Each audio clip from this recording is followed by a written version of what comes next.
Hey guys, tonight we're stepping back in the Middle Ages, but not the romanticized version with knights and castles gleaming in eternal sunshine. No, tonight you're walking the actual streets. The muddy, crowded, surprisingly regulated streets where every bizarre rule had a purpose. You're going to discover that medieval people weren't backward.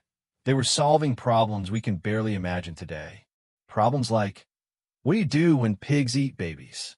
How do you stop your entire city from burning down every other Tuesday? And why would anyone need a law about sitting in beer? So, before you get comfortable, take a moment to like the video and subscribe, but only if you genuinely enjoy what I do here. And hey, drop a comment telling me where you are right now and what time it is there. I love knowing where in the world you're drifting off tonight. Now, dim the lights, maybe turn on a fan for that soft background hum, and let's ease into tonight's journey together.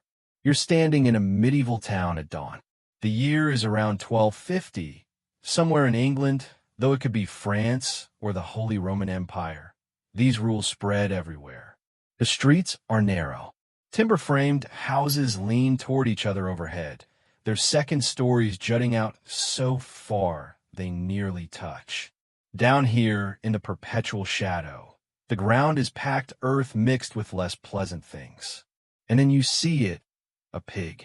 Not a cute farmyard pig, but a massive, semi-feral beast rooting through garbage piled against someone's doorway. Its snout is buried in fish guts and vegetable scraps, and it's making sounds that are somehow both industrious and revolting. Behind you, more pigs appear. They're everywhere, actually owned by various townspeople, but allowed to roam free, acting as the city's primary garbage disposal system. Except here's the thing, they don't just eat garbage. In 1131, a pig in Paris wandered into a house and killed the infant son of King Louis VI. The baby was Crown Prince Philip, heir to the French throne.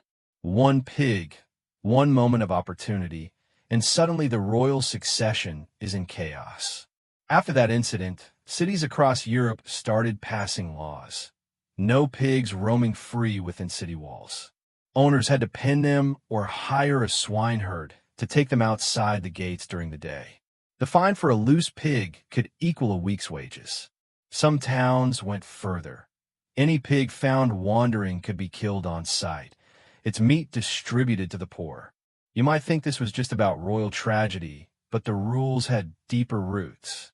Pigs attacked children regularly in medieval cities. They also spread disease, blocked streets, broke into food stores, and caused enough chaos that town councils spent hours debating pig policy. The laws worked mostly. Pigs became regulated property instead of roaming hazards.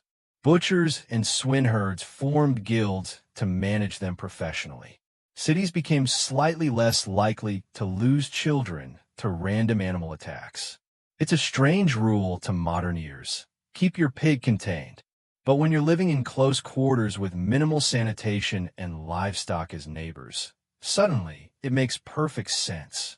Historians still argue whether the Louis VI incident was the catalyst for widespread pig laws or merely the most dramatic example of an already recognized problem.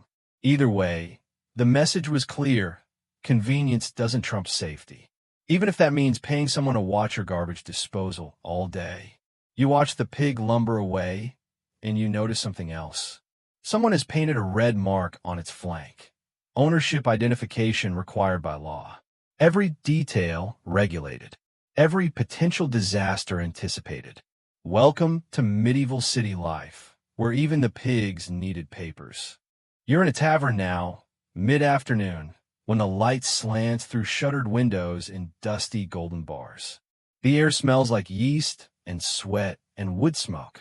At the bar, a woman in a stained apron is pulling ale from a barrel, filling wooden cups that look like they've never been properly cleaned. And then the door opens. In walks a man wearing leather breeches, the official kind, thick and well-made, and he's carrying himself with the authority of someone who answers directly to the town council. He's the ale taster, and he's about to sit in beer. Yes, you read that right. This is his job. The ale taster approaches the barrel, requests a full cup, and then deliberately spills some onto a wooden bench. He waits a moment for it to spread into a small puddle. Then he sits directly in it. His leather breeches absorb the liquid, and he stays there perfectly still for several long minutes while the entire tavern watches. Finally, he stands. If his leather pants stick to the bench, the brewer is cheating, adding honey or sugar to the ale to make it sweeter and more appealing, which also makes it stickier. If he stands up cleanly, the ale is pure, made only from barley, water, hops, and yeast as required by law. The punishment for sticky breeches could be severe: fines, destroyed inventory, even loss of brewing license. You might think this sounds absurd, like medieval people just loved weird rituals. But there's solid reasoning here, and it's all about economics and public health. Medieval ale wasn't like modern beer.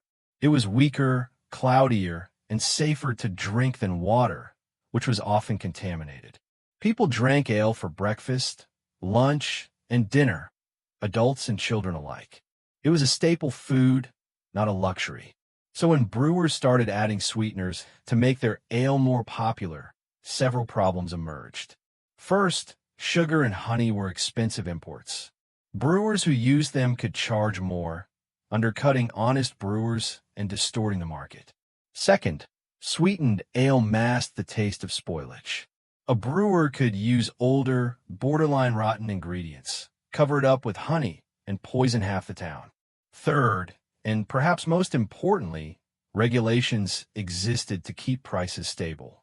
Ale was price-controlled in most medieval cities. Brewers could only charge what the assize, official pricing law, allowed. If you're adding expensive ingredients but charging regular prices, you're either losing money or cutting corners elsewhere. The leather breeches test was brilliantly simple.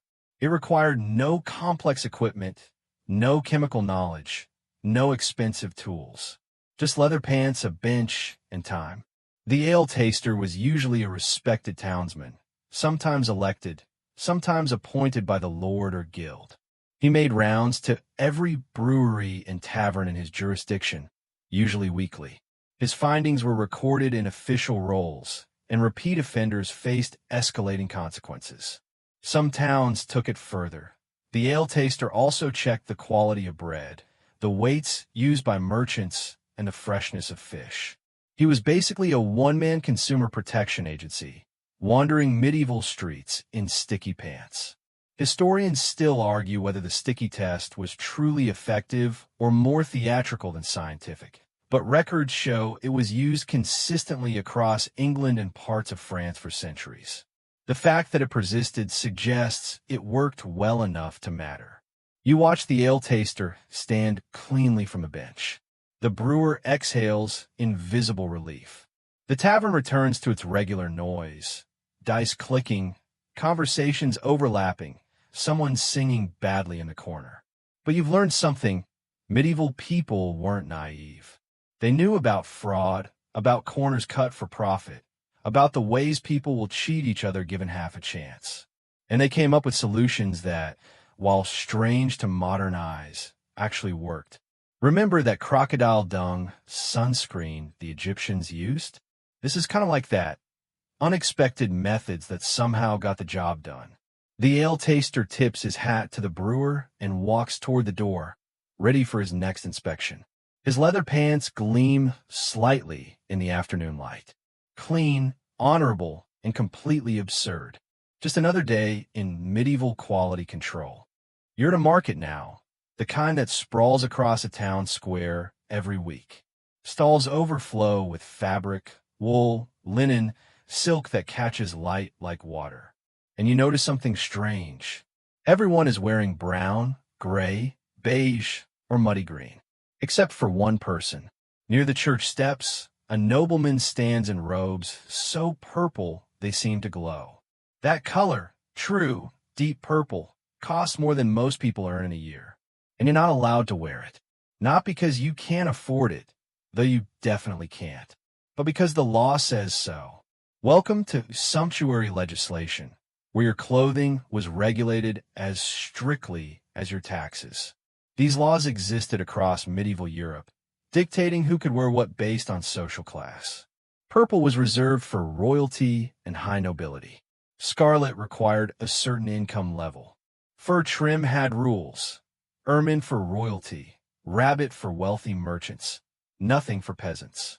Even the length of your shoe's toe was regulated. The longer the point, the higher your status, with some noble shoes extending 2 feet beyond the actual foot, requiring wires or chains to hold the tips up while walking. You might think this was pure snobbery, aristocrats protecting their fashion sense. And sure, that was part of it. But the reasoning went deeper into economics and social stability. First, the economic angle. Purple dye came from sea snails. Specifically, the mucus glands of thousands of murex snails laboriously harvested from Mediterranean shores. It took roughly 12,000 snails to produce enough dye for a single garment. The cost was astronomical, and most of that money flowed out of local economies to distant suppliers. Sumptuary laws helped prevent wealth from draining away on luxury imports. If only a handful of people could legally buy purple, demand stayed controlled, and local wool and linen industries thrived instead. Second, the social stability angle. Medieval society was built on visible hierarchy. You needed to know at a glance who was a knight, who was a merchant, who was a peasant. This wasn't just snobbery, it was practical. In a world without ID cards, name tags, or standardized credentials, clothing communicated essential information. If someone dressed as a nobleman gave you an order, you obeyed. If they were actually a con artist and borrowed clothes, chaos ensued. Sumptuary laws made impersonation harder and society more legible. Third, and this gets interesting, guild protection. Cloth merchants and tailors lobbied hard for these laws because they prevented market flooding. If everyone could buy silk, prices would fluctuate wildly, and craftsmen couldn't plan production. Restricting materials by class created stable, predictable markets. The laws were extensive and bizarrely specific. In 1363, England's parliament decreed that servants couldn't wear cloth costing more than 2 marks per whole cloth. Craftsmen and yeomen were limited in the furs they could trim their clothes with. Knights could wear velvet, but only in certain garments. France had similar laws, as did Italian city-states, German principalities, and Spanish kingdoms. Enforcement varied wildly. Some towns employed official clothing inspectors who could stop you on the street and demand to know your occupation and income. Others relied on social pressure, occasional crackdowns when someone got too bold.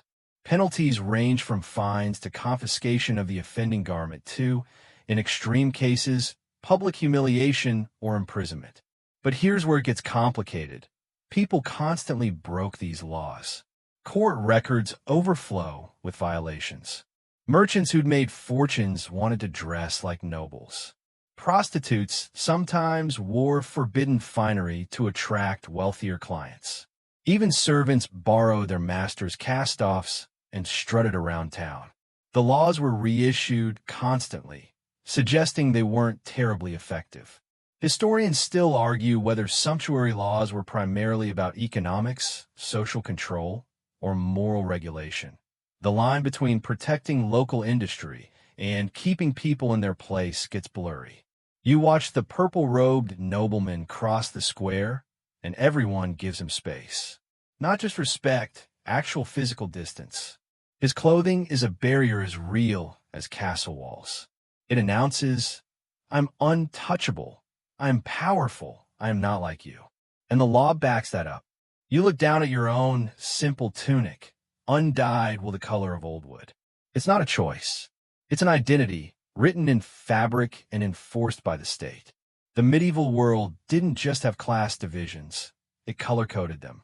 And breaking that code could cost you everything you owned, including, ironically, the illegal clothes you were wearing. Evening is falling, and you hear it before you understand what it means. A bell, deep, resonant, rolling across rooftops and down narrow streets. Everyone stops what they're doing. Conversations pause mid-sentence. A woman carrying water sets down her bucket. Children playing in the street go suddenly still. This is the curfew bell, and it's not suggesting you go home. It's commanding you to cover your fires. Right now, the word curfew comes from the French couvre-feu, cover fire. And in medieval cities, this wasn't about keeping teenagers off the streets. It was about preventing the single most devastating disaster that could strike: urban fire. You hurry inside with everyone else. In your small dwelling, one room, timber frame, thatched roof. The central hearth is still burning. Embers glow orange in the dim light. This fire has been going continuously for weeks, maybe months. Starting a fire from scratch is difficult and time-consuming. Flint and steel, tinder, patience. So people kept fires burning, banking the coals at night, reviving them in the morning. But here's the problem. Medieval buildings were essentially kindling waiting to happen. Timber frames, thatched roofs, wooden floors. Narrow streets where houses pressed against each other. Shared walls, overhanging upper stories. One stray spark, and an entire neighborhood could be ash by morning. So the curfew bell rang every night, usually around 8 or 9 o'clock. When you heard it, you were legally required to cover your fire with a metal or ceramic cover called a couvre-feu. This starved the flames of oxygen, reducing them to smoldering coals that could be safely left overnight. The penalty for non-compliance started with fines, but could escalate to imprisonment or banishment if you were a repeat offender. If your negligence caused a fire that destroyed property, you could be executed. You placed the heavy ceramic cover over your hearth, watching the flames dim and disappear. The room darkens immediately. Smoke curls up through the hole in the roof, the only ventilation you have. Within minutes, the temperature drops. This is going to be a cold night. But cold is better than burn alive. The history of medieval cities is punctuated by catastrophic fires. In 1212, London Bridge burned, killing thousands of people trapped on the structure. Rouen burned in 1200, destroying most of the city center. Hamburg suffered devastating fires throughout the medieval period. Cities burned and rebuilt in an exhausting cycle. The curfew bell was one of the few effective preventive measures available. Other fire prevention rules accompanied it. No candles near thatch, no indoor blacksmithing, no open flames in stables, mandatory water barrels outside every building. Some cities required property owners to keep long-handled hooks for pulling down burning thatch before spread. Wealthy neighborhoods sometimes had organized fire watches. Men paid to patrol at night with buckets and bells. But the curfew was universal, cutting across all class lines. Noble and peasant alike covered their fires. The church bell enforced this rule, turning religious infrastructure into a civic emergency system. Historians still argue about how effectively curfews were enforced and whether they significantly reduced fire risk, but the laws persisted for centuries across Europe, suggesting people believe they worked. You sit in the darkened room, feeling the retained heat from the covered hearth. Outside, the town grows quiet. No one's allowed on the streets after curfew without good reason and a torch. The darkness is profound. No street lights, no illuminated signs, just occasional candlelight leaking through shutters.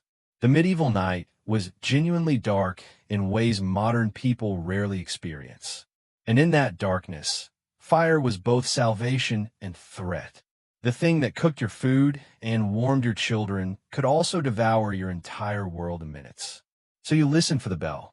You covered your fire. You survived another day in a city built from flammable materials, where everyone lived in touching distance of everyone else. The curfew wasn't about control for control's sake. It was collective survival strategy, dressed up as law. You lie down on your strong mattress, pulling a rough wool blanket close. The room is getting colder, but the coals are safely contained. Tomorrow you'll uncover them, coax them back to flame, cook your breakfast. Tonight, you sleep in the enforced safety of shared vulnerability. All across the city, thousands of fires burn low under their covers, waiting contained, giving the city one more night before the inevitable. Morning arrives and you're hungry. You need meat. So you head to the butcher's stall in the market square, where sides of beef and pork hang from iron hooks. But here's what you notice immediately. Everything is happening in blazing daylight. No shadows, no dim corners, no candles flickering over the merchandise. The butcher works in full sun, and that's not an accident. That's the law. Across medieval Europe, butchers were strictly forbidden from selling meat by candlelight or in darkness. All transactions had to occur during daylight hours, in open view, where customers could properly inspect what they were buying. The penalty for nighttime meat sales could be severe: confiscation of stock, heavy fines, loss of guild membership, even banishment from the trade. You might think this was just about convenience or tradition, but the reasoning was grimly practical. Rotten meat kills people. And in the pre-refrigeration world, telling fresh meat from spoiled meat required careful examination. Color, smell, texture, all the signs that flesh had turned dangerous. Candlelight hides too much. A piece of mutton that's greenish and slimy in daylight can look perfectly acceptable by flickering flame. The wrong cut of pork could give you trichinosis.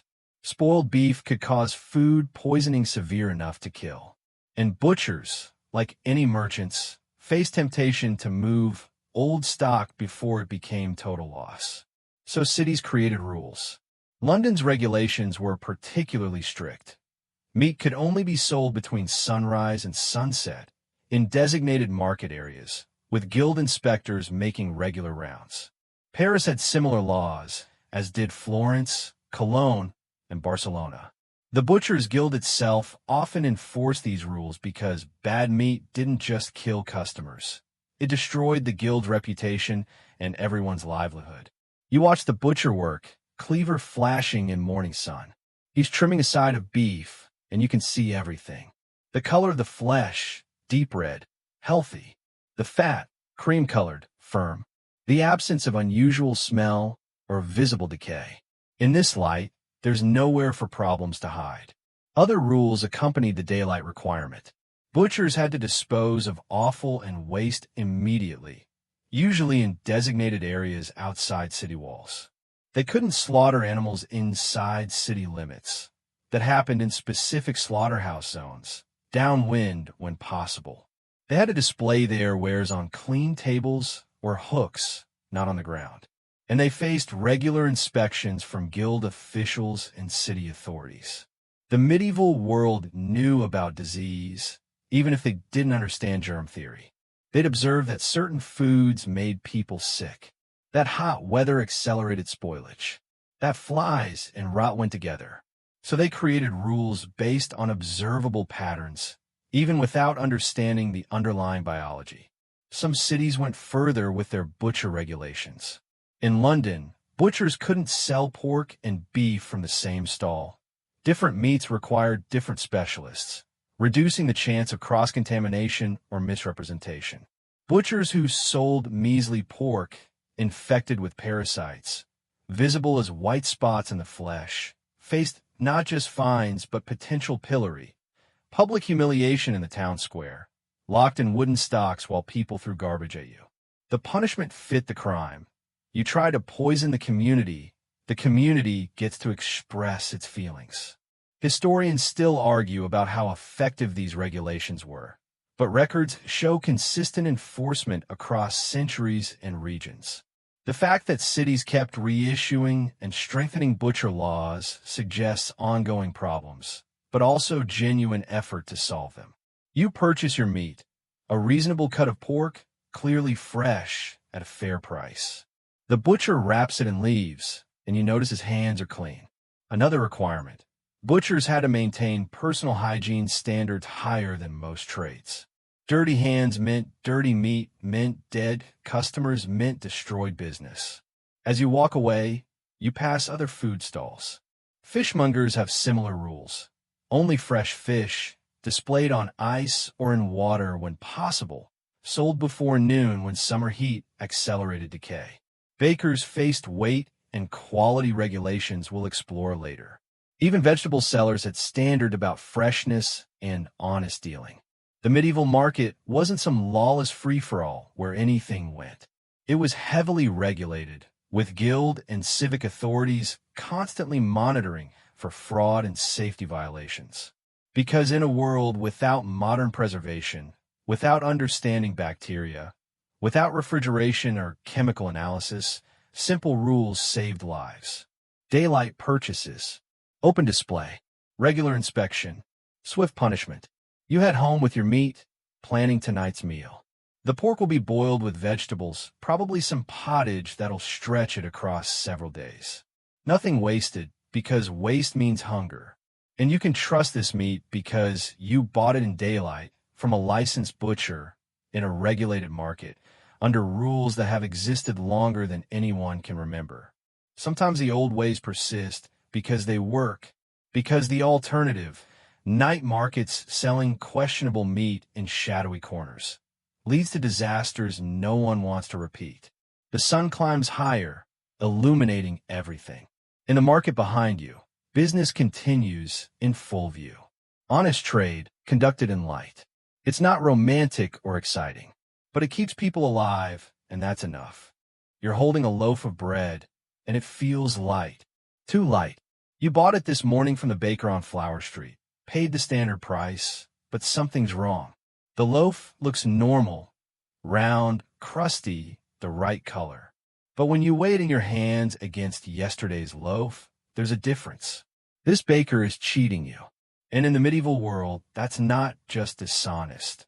It's illegal in ways that could destroy him. Welcome to the Assize of Bread, one of the most strictly enforced regulations in medieval England and beyond.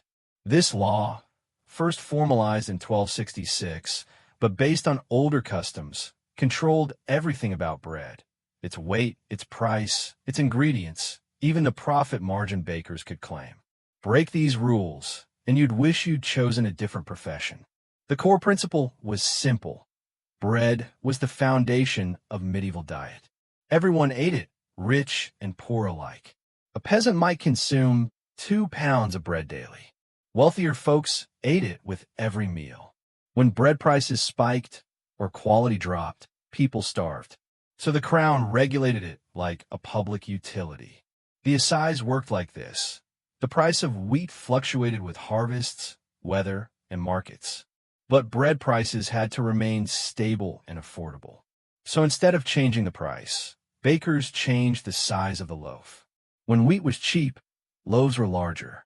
When wheat was expensive, loaves shrank.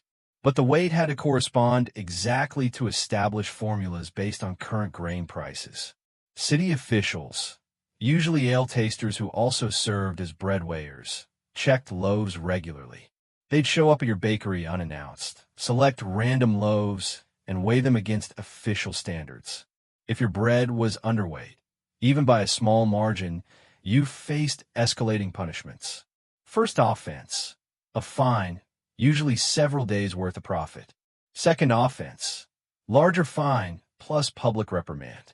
Third offense, the pillory, where you'd spend hours locked in wooden stocks in the town square, while people threw your own underweight bread at you. Fourth offense, or egregious cheating. Loss of baking license, banishment from the trade, sometimes physical punishment. The records are full of bakers in trouble.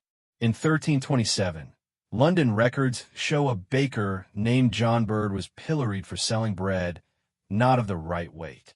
In 1345, several Norwich bakers were fined collectively for conspiracy. They'd agreed among themselves to all make underweight loaves, figuring customers couldn't complain if everyone was cheating equally. They were caught, fined heavily, and the ringleader was banned from baking for a year. But here's where it gets interesting. The assize wasn't just about protecting customers. It also protected bakers from unfair competition. If everyone had to follow the same rules about weight and price, no one could undercut others by making smaller loaves and advertising lower prices. The guild system reinforced this. Bakers' guilds helped enforce the assize because it stabilized their industry. Honest bakers wanted cheaters punished as much as customers did. The allowed profit margin was specified too. Bakers could mark up flour costs by a set percentage to cover labor, fuel, rent, and reasonable profit, usually around 15 to 20%, depending on the city and era. This meant baking wasn't hugely profitable, but it was stable. You couldn't get rich, but you wouldn't starve either, assuming you followed the rules. Some bakers got creative with their cheating. They'd add chalk or sawdust to flour to stretch it. They'd use stale flour mixed with fresh. They'd hollow out the bottom of loaves to reduce weight while maintaining appearance. Inspectors learned to check for these tricks, breaking loaves open, examining texture, even tasting samples. The cat-and-mouse game between dishonest bakers and authorities was endless. Other rules accompanied the weight requirements. Bakers had to mark their loaves with a personal seal or stamp, trademark protection, but also accountability. If a bad loaf was traced back to you, there was no denying it. They couldn't bake on Sundays or holy days, both for religious reasons and to give workers mandatory rest. They had to maintain clean workspaces because dirty bakeries produced contaminated bread. Historians still argue about how effective the assize actually was at preventing hunger and maintaining fair prices, but it persisted for centuries. In England, some version of it lasted until the 1800s. That longevity suggests it served important functions, even if imperfectly. You take your suspiciously light loaf to the market inspector station. He's there every day, available for exactly these complaints.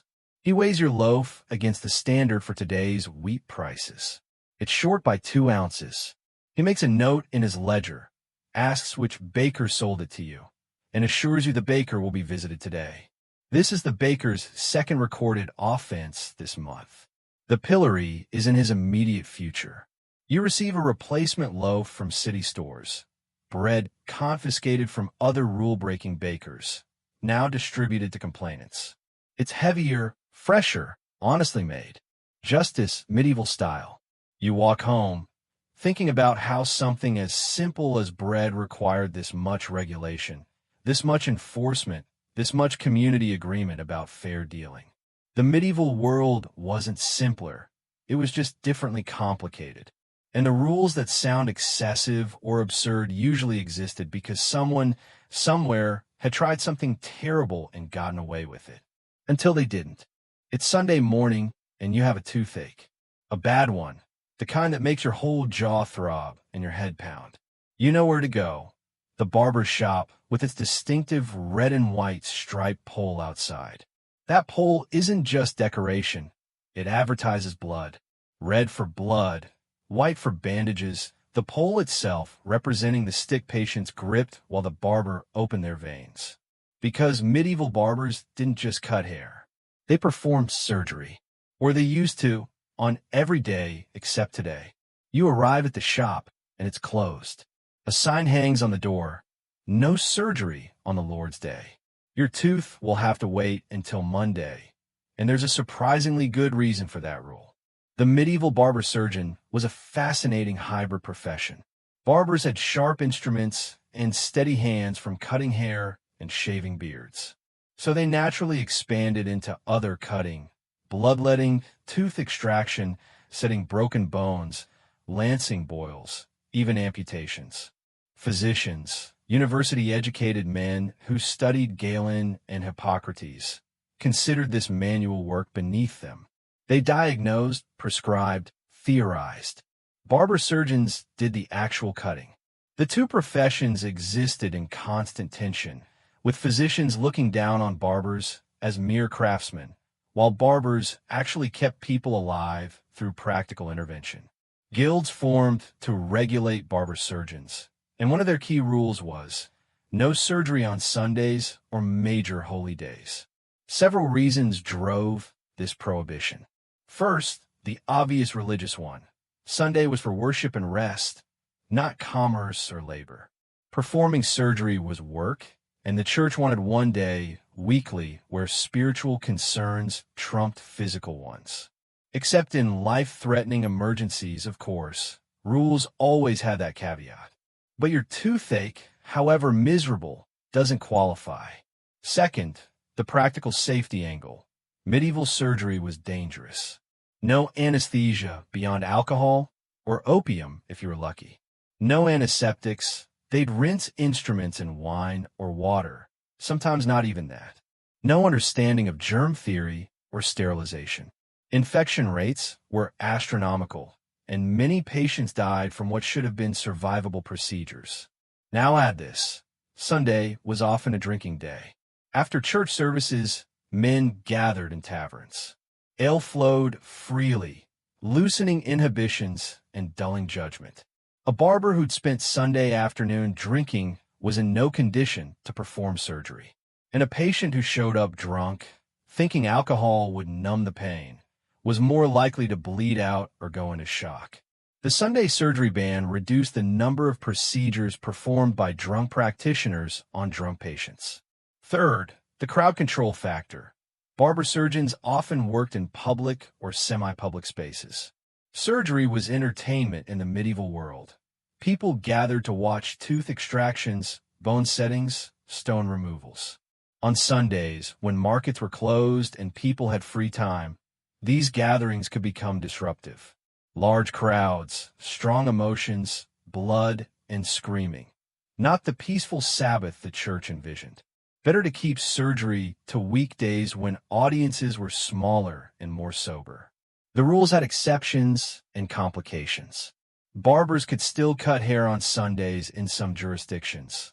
That was considered different from surgery, though the line blurred with beard shaving, which involved blades near throats. Some cities prohibited all barber work on Sundays, while others allowed grooming but banned bloodletting and surgery. Enforcement varied. Guild regulations threatened fines for Sunday surgery, but emergency cases complicated things. If someone arrived bleeding from an accident, no barber would refuse treatment because of the day. The rules targeted routine, elective procedures, tooth extractions that could wait, scheduled bloodlettings, non-urgent tumor removals. Records from London's Barbers Guild show regular complaints about Sunday violations, suggesting the rule was broken often enough to matter, but enforced consistently enough to be taken seriously. Historians still argue about whether the prohibition was primarily religious or practical, but the fact that it persisted across different regions and centuries suggests it served multiple purposes effectively. You hold your jaw, feeling the tooth throb in rhythm with your heartbeat. Monday feels impossibly far away, but you understand the logic, even through the pain. Surgery is risky enough when the barber is sober, rested, and working in daylight. Adding Sunday's variables, drink, crowds, religious obligations, just increases the chance something goes catastrophically wrong. Better to suffer one more day than die from an infection because the barber's hands are shaking from Saturday night's ale. You head home, chewing carefully on the other side of your mouth. You'll pack the bad tooth with clove oil and prayers, medieval pain management at its finest. Tomorrow, when the barber shop reopens, you'll sit in the chair and grip the pole while he works. The pain will be immediate and intense, but brief. The relief, if you survive without infection, will be worth it. Or so you hope, as you drift into an uncomfortable sleep, jaw throbbing, counting the hours until Monday morning, when work resumes, and with it, the peculiar mercy of medieval medicine. Sharp instruments, steady hands, and rules that try to keep the worst outcomes at bay, even if it meant suffering through one more holy day of agony. You're walking home from the fields at dusk when you hear it. A scream. Not pain exactly, more like fury and fear mixed together. Then running footsteps, getting closer. A figure bolts past you in the half-light, and you know what's about to happen. You have to chase them. Not because you want to, because the law says you must. This is the hue and cry, and your participation isn't optional. The system is simple and ancient. If someone witnesses a crime, theft, assault, murder, anything serious, they're legally required to raise the alarm by shouting loudly, "Thief!" or "Murder!" or just incoherent yelling. It doesn't matter as long as it's loud enough to alert neighbors. Everyone who hears the cry must stop what they're doing and join the pursuit immediately. You chase the criminal as a group, from village to village if necessary, until they're caught or escape beyond the parish boundary. If you refuse to join the chase, you face fines. If your entire village fails to pursue, the whole community pays a collective penalty to the crown. You're being held responsible for your neighbor's crimes through your inaction. It sounds insane by modern standards. Imagine legally requiring random bystanders to chase armed criminals. But in medieval England and much of Europe, this system was the primary method of law enforcement for centuries. There were no police forces, no detective departments, no emergency services, number 911 to call. Just you, your neighbors, and the legal obligation to act. The running figure ahead of you has something clutched to their chest. Looks like a stolen chicken, based on the feathers trailing behind. Others are joining the chase now, pouring out of houses and workshops. Someone's grabbed a torch, and in its dancing light you can see a dozen people, maybe more, all running together down the muddy street. The logic behind hue and cry was practical, if brutal. In a world without professional law enforcement, communities had to police themselves. The system distributed responsibility across everyone, preventing the bystander effect, where people assume someone else will handle it. If everyone must act, someone will. It also served as deterrent. Criminals knew that stealing a chicken could result in the entire village hunting you down within minutes. The risk-reward calculation was stark, and it created collective accountability. Your village's reputation and financial well-being depended on catching criminals. This encouraged communities to monitor each other, to know who belonged and who didn't, to maintain social cohesion through shared law enforcement burden. The hue and cry connected to other medieval legal systems. Remember the Frank Pledge we'll discuss later? Groups of 10 men mutually responsible for each other's behavior. When one of them committed a crime, the other 9 were especially motivated to join the pursuit. Their own money and reputations were at stake. Village constables, unpaid positions that rotated among community members, were responsible for organizing the hue and cry, making sure it was raised properly and pursued vigorously. The system had obvious problems. Innocent people were sometimes chased by mistake. Someone shouts, "Thief," points at the wrong person, and suddenly an entire mob is hunting you. Medieval court records show multiple cases of mistaken identity, false accusations, and people injured or killed during pursuits. The mob mentality took over easily, especially after dark, when fear ran high and identification was difficult. Violence was common and often excessive. Catching a chicken thief could result in a beating that left them crippled or dead, well before any official judgment. And the system discriminated heavily against outsiders. Travelers, merchants, anyone unfamiliar faced higher risk of false accusation because the community didn't know them and wouldn't protect them. But it worked, sort of. Crime rates are hard to measure for the medieval period, but communities with vigorous hue and cry enforcement did see lower rates of certain crimes. The immediate response deterred opportunistic theft, and the community involvement meant criminals faced social consequences beyond just legal ones. You're still running, breath burning in your lungs. The chicken thief has made a critical mistake. They've run toward the village edge rather than into the maze of buildings where they might lose pursuers. Someone ahead has a cart and is moving to block the road. Others are spreading out to cut off escape routes. The coordination is impressive. Actually, no one's giving orders, but everyone understands the goal. The thief stumbles, and the crowd closes in. They're caught, dragged to their feet, the stolen chicken squawking indignantly. The village constable arrives, breathing hard, and takes custody. Tomorrow there'll be a hearing before the manor court or the local reeve. Punishment for theft could range from fines to whipping to branding to hanging, depending on the value stolen and the thief's history. For now, they'll spend the night in the village lockup, probably just a reinforced shed with a barred door. Historians still argue about whether the hue and cry system was effective law enforcement or just organized mob violence with legal blessing, but it persisted from Anglo-Saxon times through the medieval period and into the early modern era. That longevity suggests it fulfilled necessary functions despite its brutal nature. You walk back to your house, pulse still elevated from the chase. Your dinner is cold now, your evening ruined. But you avoided the fine for non-participation, and the community demonstrated its collective strength. No professional police required. Just ordinary people, legally compelled to act, turning law enforcement into everyone's responsibility. It's exhausting and dangerous and prone to terrible mistakes. But in a world without alternatives, it's what keeps the fragile social order from collapsing completely. You eat your cold dinner and wonder if the thief was actually guilty. The chicken seemed real enough, and someone did raise the alarm. But in the chaos and darkness, could you swear to it? Not really. You just ran because everyone else did and the law demanded it.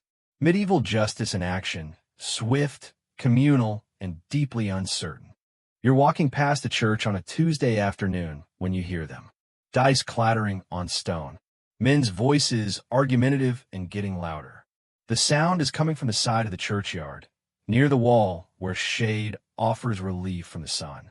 You round the corner and see four men crouched in a circle, coins piled in the center, bone dice in hand. They're gambling, right next to holy ground. And if the church warden catches them, they're in serious trouble.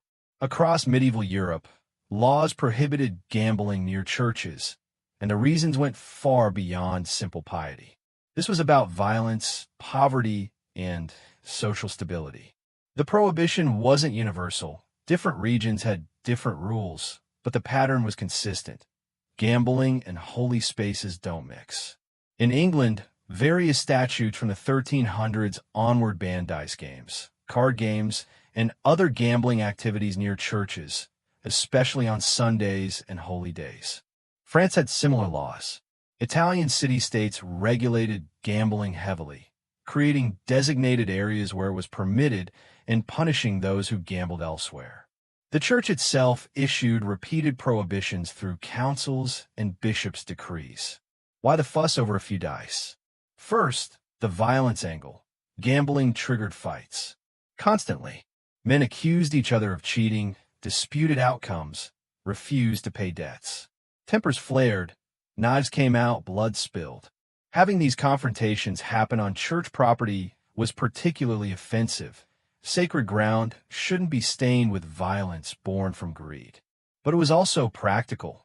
Churches were community gathering spots. People congregated there before and after services, during festivals, at markets held in churchyards.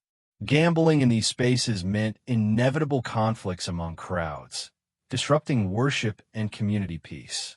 Second, the economic devastation. Gambling ruined families. A man could lose a week's wages, a month's savings, even his tools or property in a single afternoon. This wasn't recreational betting. It was often desperate men trying to solve financial problems through luck, which predictably made things worse. When a craftsman gambled away his tools, he couldn't work. His family starved, becoming the community's burden.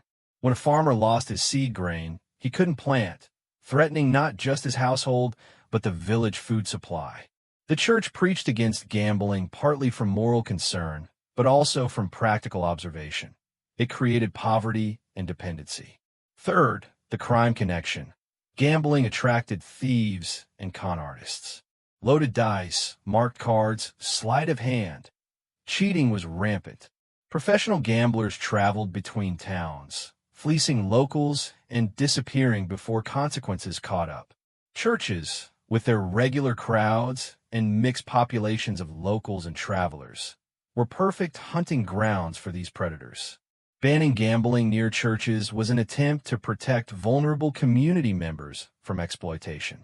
The laws specified punishments ranging from fines to time in the stocks to banishment for repeat offenders. Church wardens and local constables were responsible for enforcement, though effectiveness varied. Some communities cracked down hard, while others looked the other way and less violence erupted. Interestingly, not all games were banned equally. Chess was generally acceptable, considered a game of skill and strategy that improved the mind. Same with certain board games that involve planning rather than pure chance. But dice and cards, games of pure luck that encourage betting, were treated differently. The distinction reveals medieval thinking.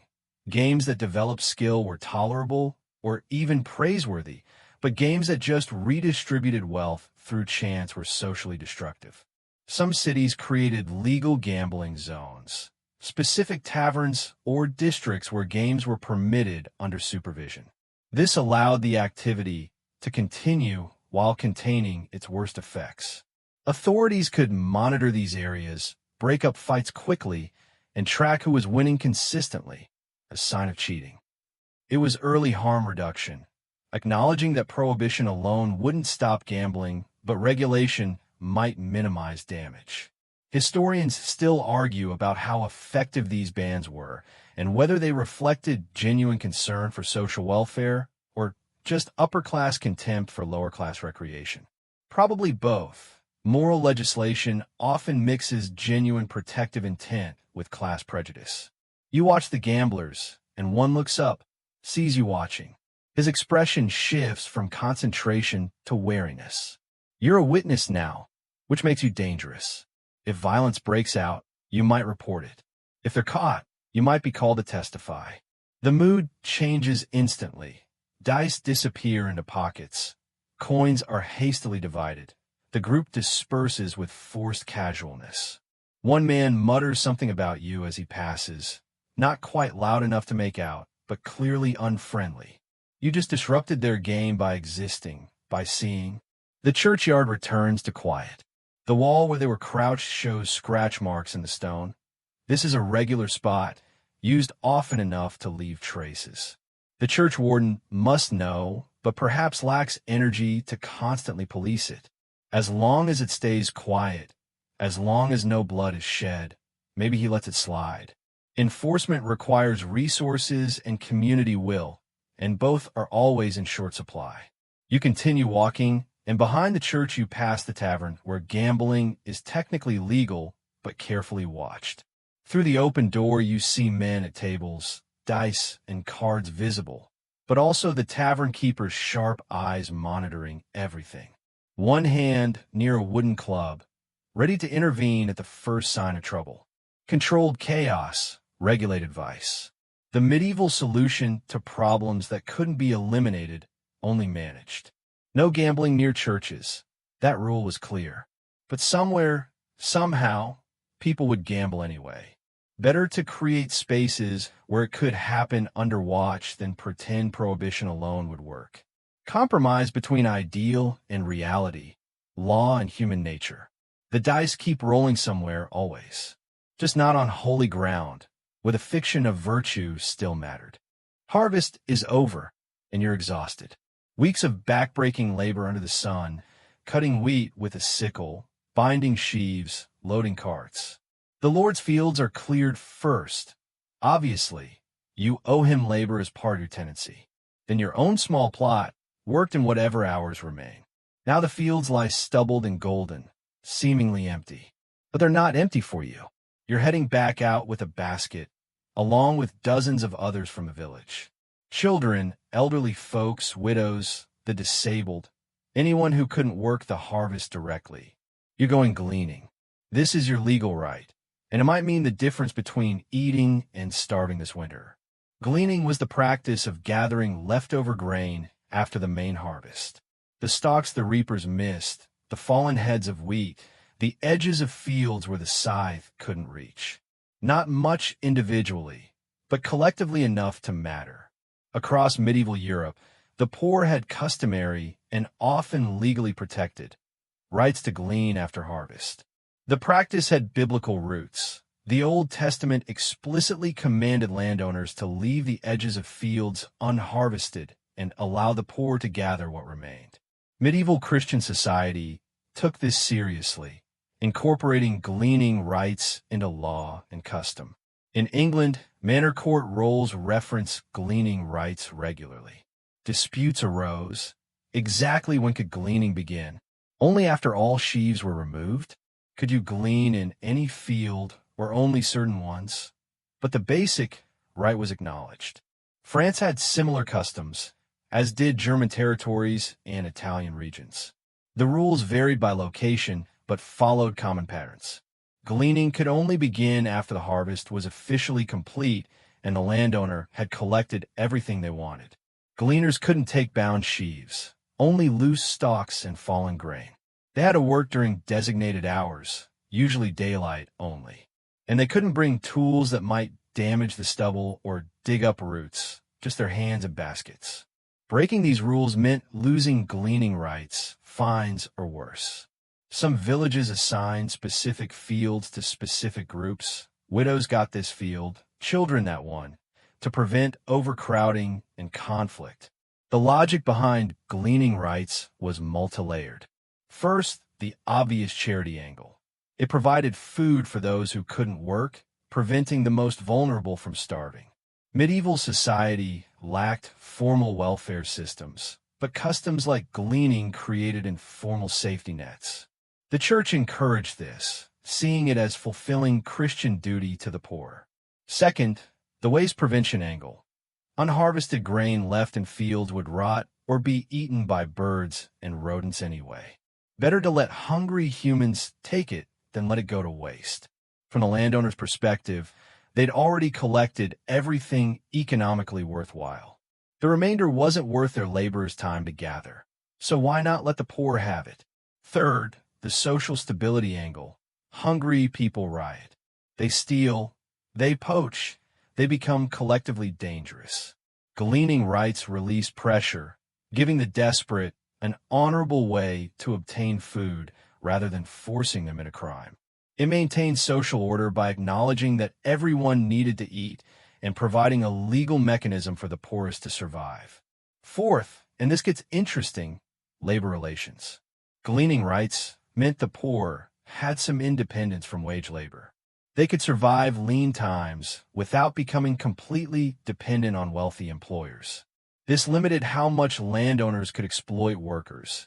If you pushed wages too low, people could supplement through gleaning and refuse unfair terms. The custom created a floor below which conditions couldn't easily drop. You moved through the field slowly, scanning the stubble for missed stalks. Your back already aches from the harvest, but this is different work, methodical, almost meditative. Bend, gather, move forward, repeat. Around you, others do the same, spread across the field in a quiet, purposeful crowd. A child finds a particularly good patch and calls her mother over. An old man struggles with his knees, but keeps working, baskets slowly filling. The amount you can gather varies wildly. A good day's gleaning might yield enough grain for several days of bread, once threshed and ground. A bad day, almost nothing, just chaff and broken stalks. It depends on how efficient the harvest was, how generous or stingy the landowner felt, how many other gleaners are competing. Some years, gleaning made the crucial difference in survival. Other years, it was barely worth the effort, but you did it anyway because any food was better than none. The system had problems, naturally. Landowners sometimes tried to restrict gleaning rights, claiming the fields weren't truly finished or inventing new rules to exclude people. Disputes ended up in manor courts regularly, with gleaners arguing for their customary rights and landowners trying to maximize their own harvest. Wealthier peasants sometimes tried to glean, taking food from those who needed it more desperately. And in bad harvest years, competition for gleanings could turn vicious. Fights over patches of field, accusations of jumping the start time, children pushed aside by stronger adults. Historians still argue about how effectively gleaning rights protected the poor versus how often they were circumvented or ignored. But the practice persisted for centuries, suggesting it fulfilled important functions despite limitations. You finish your section and move to another field, basket half full. The sun is setting, painting the stubble gold and amber. Your labor for today is ending, but the grain you've gathered means meals later this week. Not abundance, not comfort, just survival. The difference between hunger and starvation. stretched across these fields one stalk at a time. It's not charity. It's your right, recognized by law and custom and centuries of practice. The landowner has taken their share, enormous and overwhelming. You're taking what remains, what would otherwise feed nothing but birds and rot. And tomorrow you'll come back and do it again, until every field is truly empty.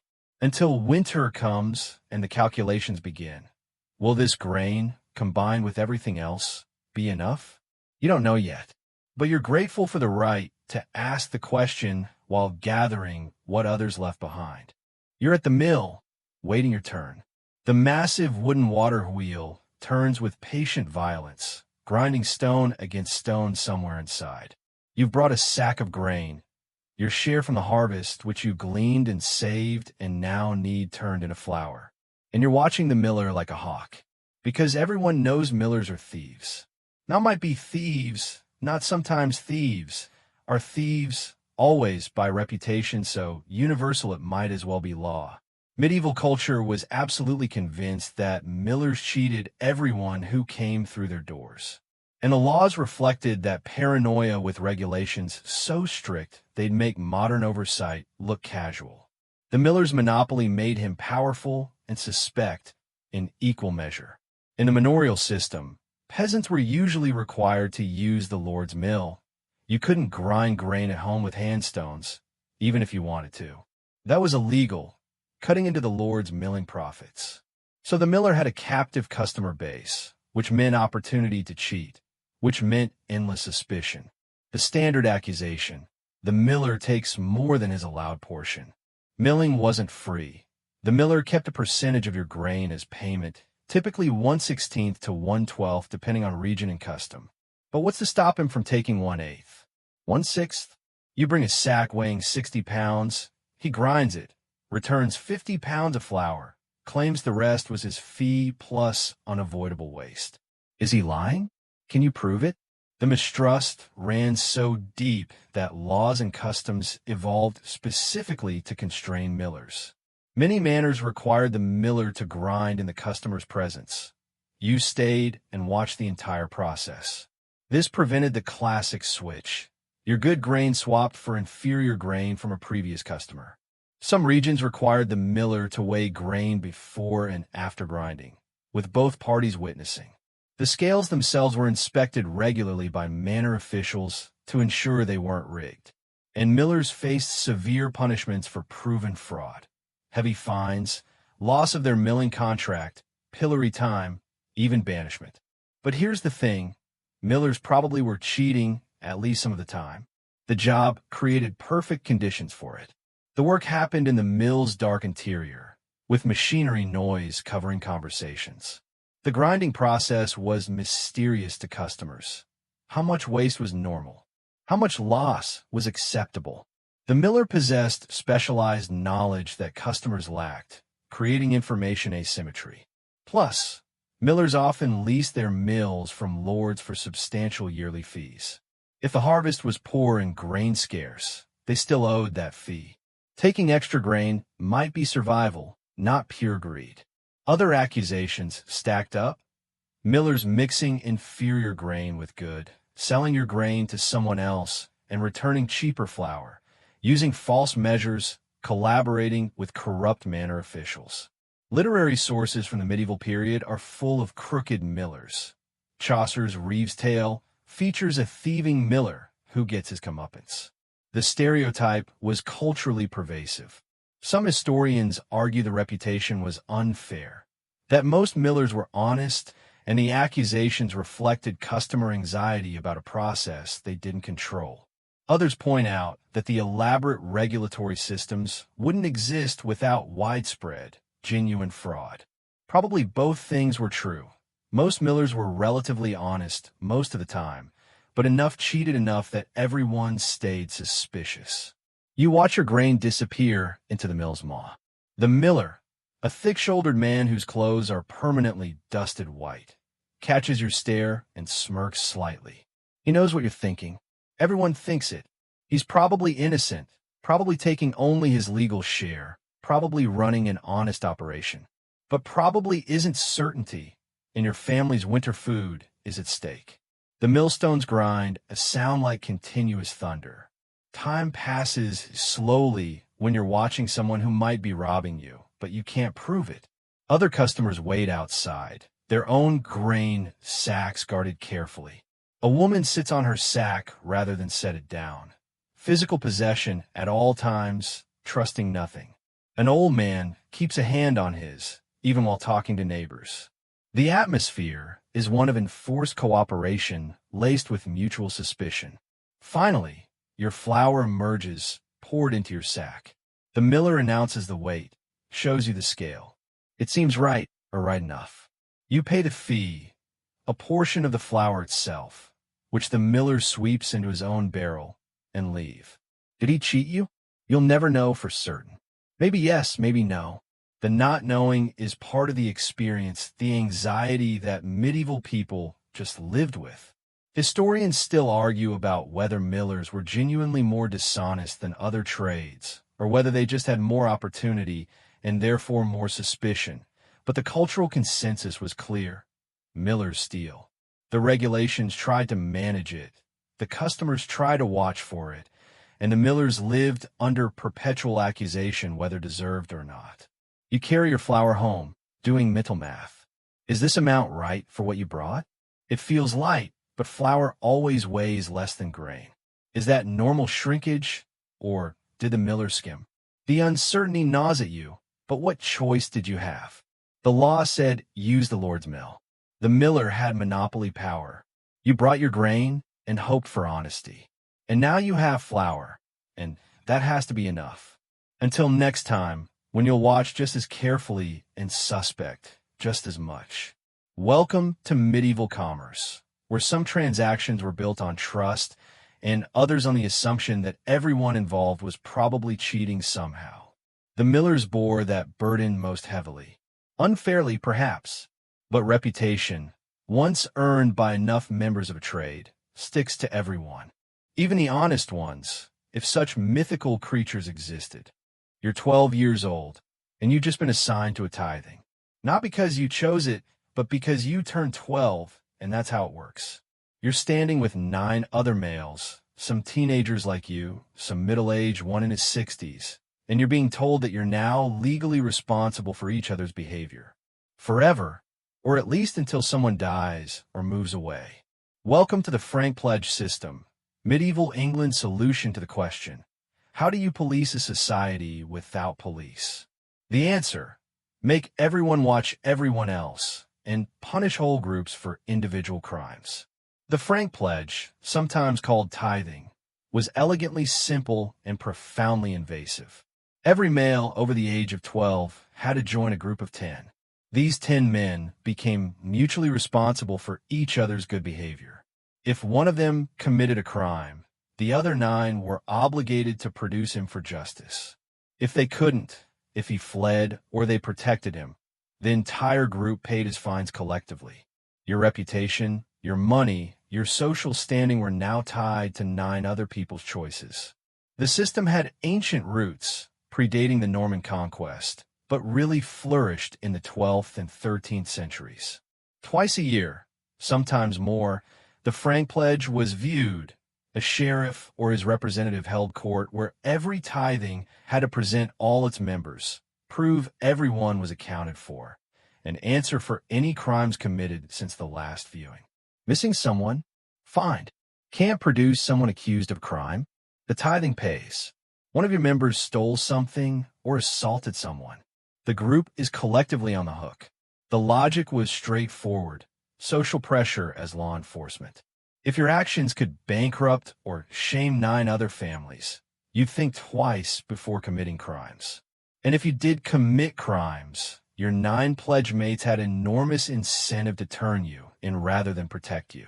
The system turned neighbors into informants and enforcers, distributing the burden of justice across the entire community.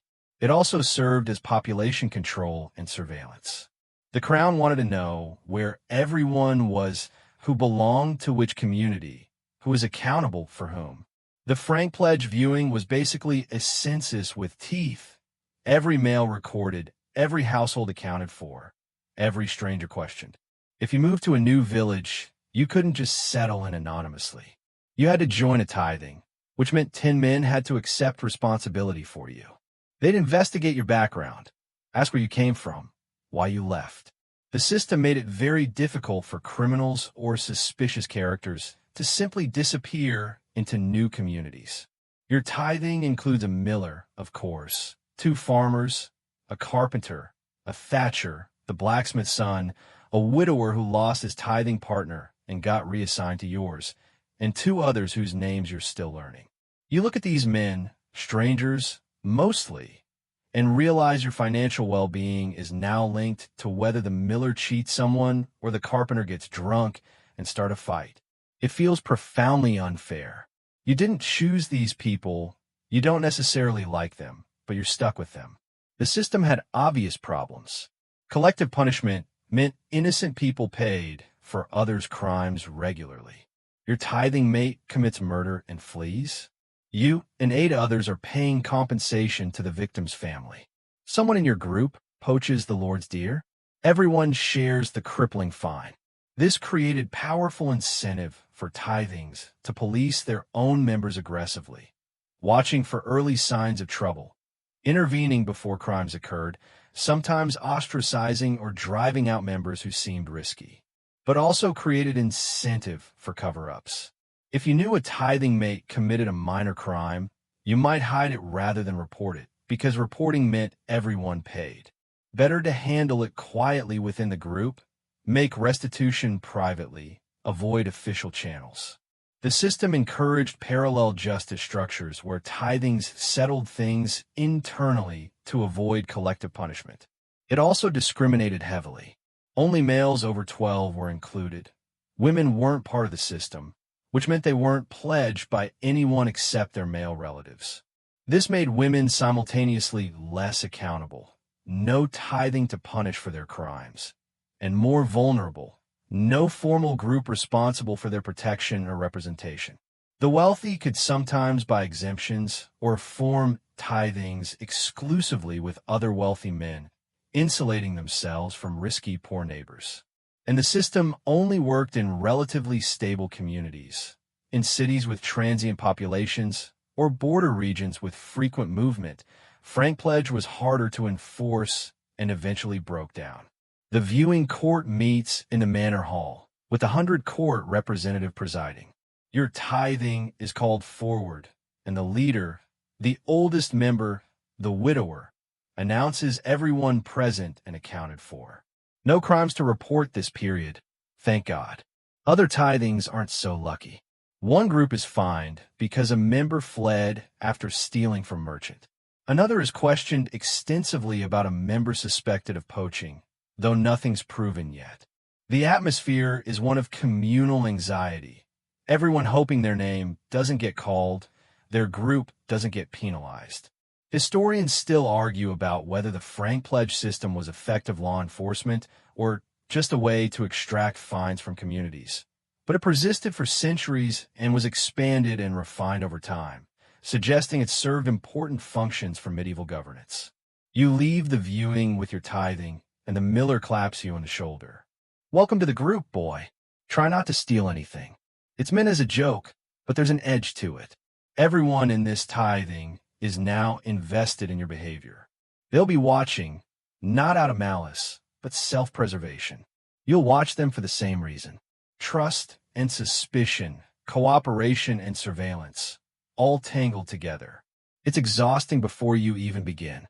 But it's the system, and the system doesn't care if you like it. You're pledged now, bound to 9 others by law and custom. Your freedom, such as it was, just got a lot more complicated, and a lot more communal, whether you wanted that or not. It's Wednesday morning, and you're not working. Not because you're lazy or sick, but because today is St. Crispin's feast day, and work is forbidden. Yesterday was Tuesday, you worked. Tomorrow is Thursday, you'll work. But today is holy, and the church says rest. This happens a lot, actually, more than you'd think. You're living in a world with over 150 mandatory rest days per year. Sundays, obviously, 52 of those right there. Then all the major Christian festivals, Christmas, Easter, Pentecost, each with multiple days of celebration. Saints' days, and there were hundreds of saints with feast days scattered throughout the calendar. Local patron saints got their own holidays too. Your village's church dedicated to Saint Oswald means his day is a major celebration requiring cessation of labor. Rogation days before Ascension, Ember days 4 times yearly, various Marian feasts, Apostles' days, martyrs' commemorations. The medieval calendar was absolutely stuffed with holy days, literally holidays, from which we get the word. And work on these days was prohibited, not just discouraged. Canon law and local regulations forbade labor, with penalties ranging from fines to public penance to, in extreme cases, accusations of heresy. The logic was theological. These days belonged to God, not to human industry. Working on holy days was theft from God, taking time that should be devoted to worship and rest and using it for worldly purposes. But here's the fascinating thing. This religious requirement accidentally created one of the medieval world's most important worker protection systems. Over 150 days of mandatory rest meant medieval laborers had far more time off than most modern workers. The actual working year was around 200 days, maybe 220 in busy periods. Compare that to modern full-time employment, around 260 working days after weekends and holidays. Medieval peasants and craftsmen had roughly 60 more rest days annually than you do. This wasn't intentional worker advocacy. The church didn't design the calendar to protect laborers from exploitation. But that was the effect nonetheless. Employers couldn't force continuous work because religious law prevented it. During harvest, lords might pressure for Sunday work, promising the church would forgive it given the urgency. But the other holy days remained largely protected. The rest served practical purposes beyond theology. First, physical recovery. Medieval labor was brutally physical. Plowing fields, hauling stone, working forges, all without modern equipment or safety measures.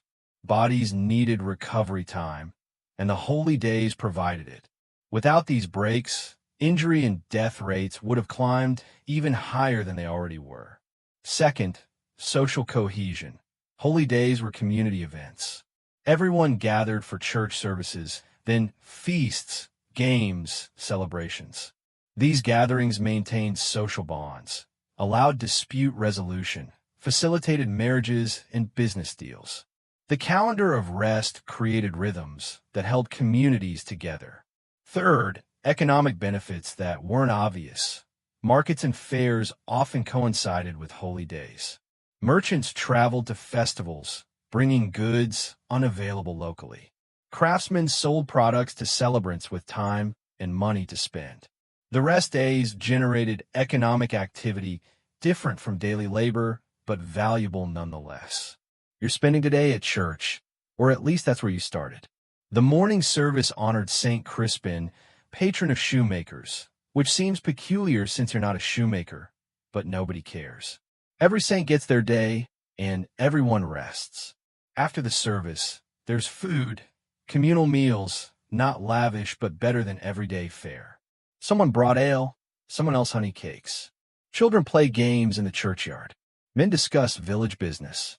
Women gossip and arrange marriages. It's not exactly restful in the modern sense. You're not sitting passively on a couch.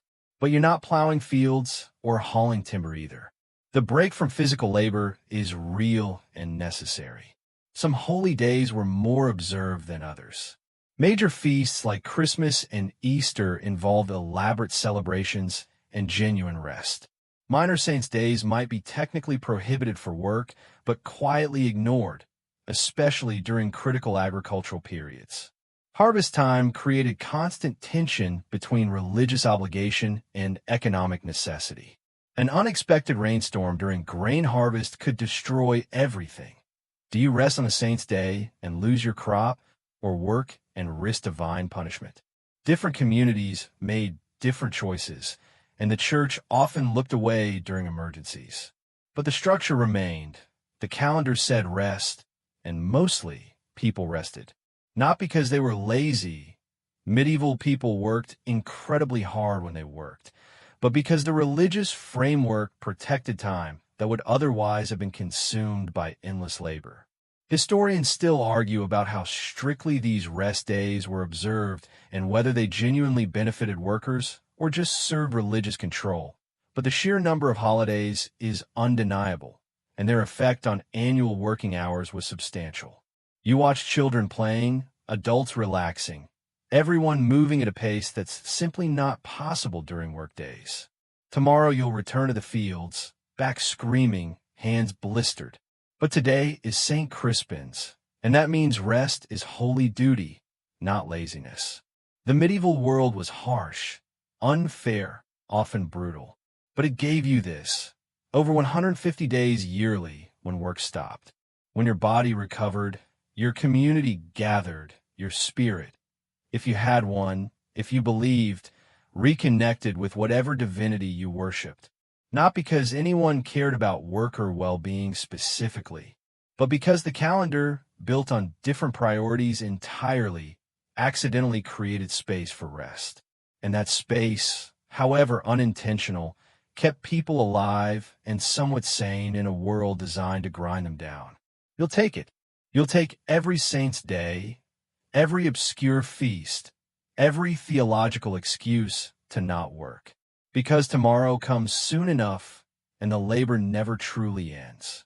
But today belongs to St. Crispin. And St. Crispin says rest. You're at a fair, and something remarkable is happening.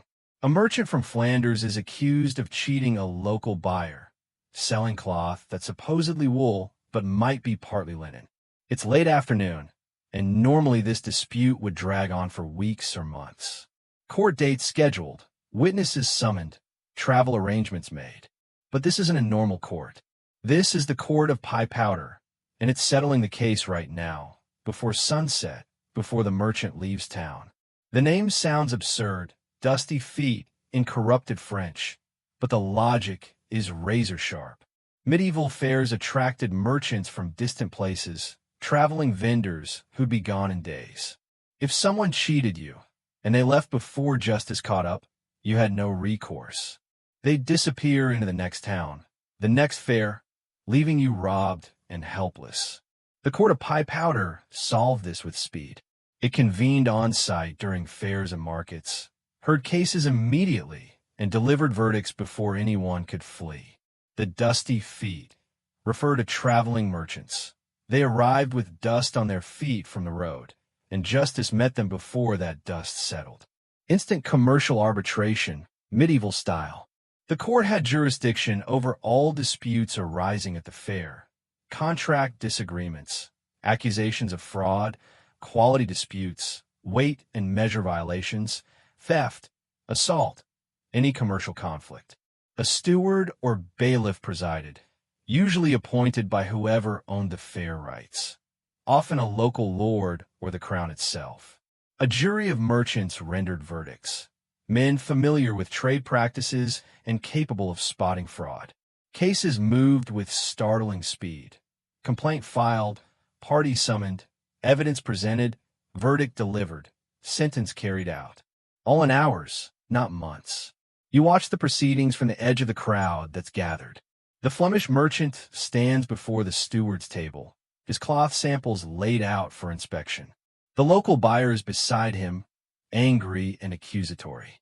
A jury of 6 merchants, 3 local, 3 from elsewhere to ensure fairness, examines the disputed fabric. They stretch it, hold it to light, even burn a thread to test how it behaves in flame. Wool and linen burn differently, smell differently. The techniques are simple but effective. One juror sniffs the burning thread and shakes his head. Another runs his fingers along the weave, finding irregularities. The verdict comes swiftly. The cloth is mixed, not pure wool as advertised. The merchant knowingly committed fraud. His punishment is immediate.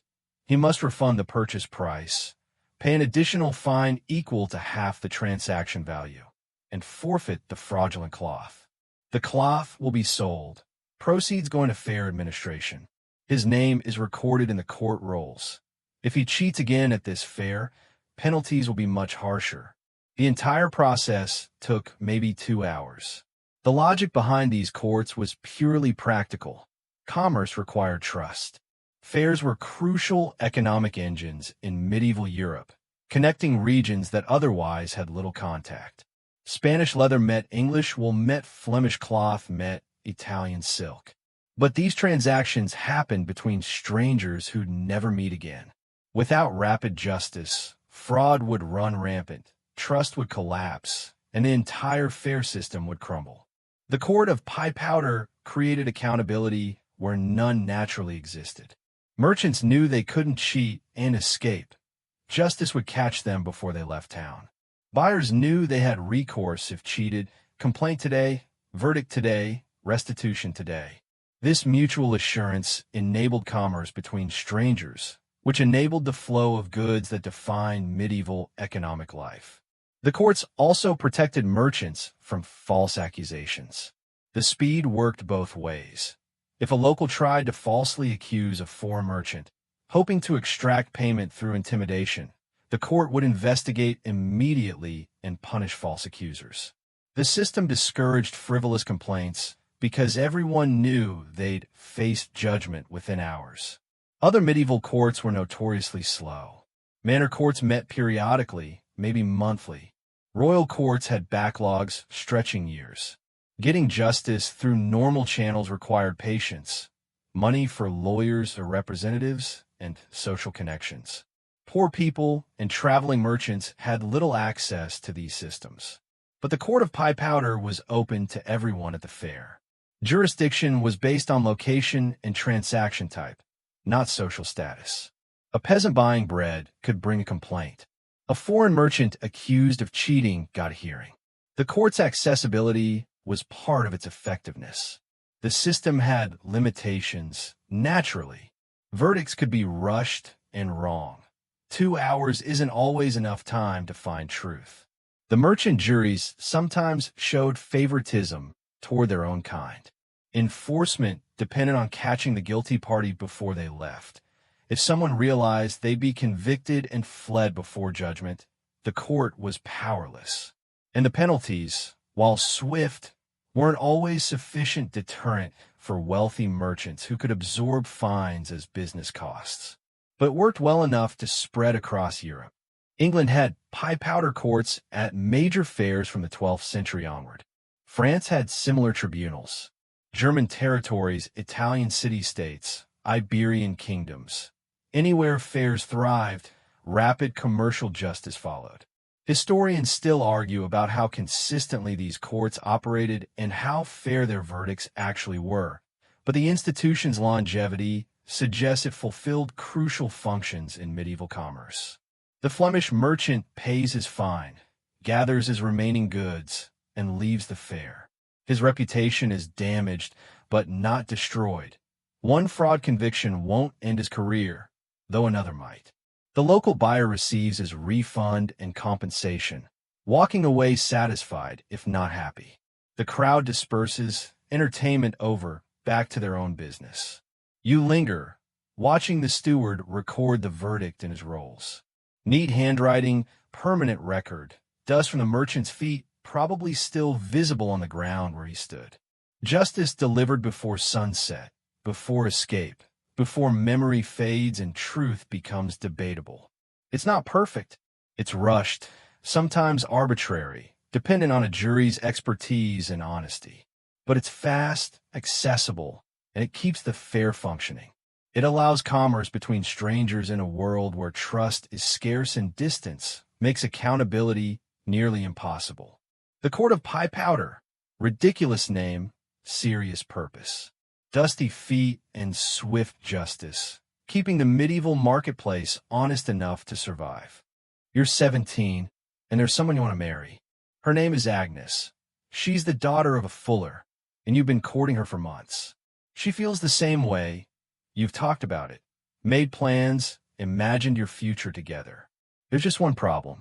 You're an apprentice carpenter, 3 years into your 7-year term. And apprentices are forbidden to marry. Not discouraged, not frowned upon, Forbidden, written into your apprenticeship contract, backed by guild law and civic regulation. If you marry Agnes now, you lose your apprenticeship, your training, your entire future in the carpentry trade. So you wait, and she waits, and you both hope no one else comes along in the meantime. The prohibition on apprentice marriage existed across medieval Europe, particularly in urban guild-controlled trades. The rules varied by city and craft, but the pattern was consistent. Apprentices couldn't marry until they completed their training and became journeymen or masters. Some guilds prohibited marriage for journeymen too, requiring master status first. Depending on the trade, this meant waiting until your mid to late 20s or even early 30s. The reasoning was multi-layered and, from the guild's perspective, entirely logical. First, the economic angle. Apprentices lived with their masters, receiving room, board, and training instead of wages. This arrangement only worked if the apprentice was unencumbered by family obligations. A married apprentice would want to live with his wife, not in his master's workshop. He'd need income to support a household, but apprentices weren't paid enough, or at all in early years, to maintain a family. The entire economic model of apprenticeship assumed single young men whose needs were minimal and whose labor belonged entirely to their master. Second, the focus argument. Learning a craft required total dedication. Masters wanted apprentices whose attention wasn't divided between work and family responsibilities. A married apprentice might leave work early to tend to a sick wife or pregnant spouse. He might prioritize his household's needs over his master's projects. The guild system demanded complete commitment during training years, and marriage was seen as an unacceptable distraction. Third, and this gets more cynical, cheap labor protection. Apprentices were exploited labor, no point pretending otherwise. They worked long hours for minimal compensation, providing their masters with years of inexpensive skilled work before becoming competitors. If apprentices could marry and establish independent households, they'd demand wages sufficient to support families. They'd have incentive to finish training quickly and set up their own shops. The marriage prohibition kept apprentices dependent, controllable, and cheap for extended periods. Fourth, the social control angle. Guilds and civic authorities worried about young people producing children they couldn't support. A married apprentice might father children who'd become the community's financial burden when the father lacked means to provide. Better to delay marriage until economic independence, ensuring new families could support themselves. This was demographic management masquerading as moral concern. The prohibition had exceptions and complications. Some contracts allowed marriage in the final year of apprenticeship with the master's permission, usually granted if the apprentice was doing well and marriage wouldn't disrupt work. Wealthy apprentices sometimes negotiated different terms, paying higher fees in exchange for relaxed restrictions. And enforcement varied. In some cities, guild inspectors monitored compliance strictly. In others, the rules existed but were quietly ignored if the apprentice continued working effectively. Breaking the rule had serious consequences. Your apprenticeship contract could be voided, meaning years of training became worthless. You couldn't practice the trade without completing the term. You'd be expelled from the guild, preventing you from ever working in that craft legally within the city. You might owe your master compensation for breach of contract, a debt that could follow you for years. And you'd have a reputation as unreliable, making it nearly impossible to find another apprenticeship or employment in related trades. You sit with Agnes outside her father's shop, holding hands in the fading light. For more years. You're 17 now. You'll be 24 when your apprenticeship ends. She's 16. She'll be 23.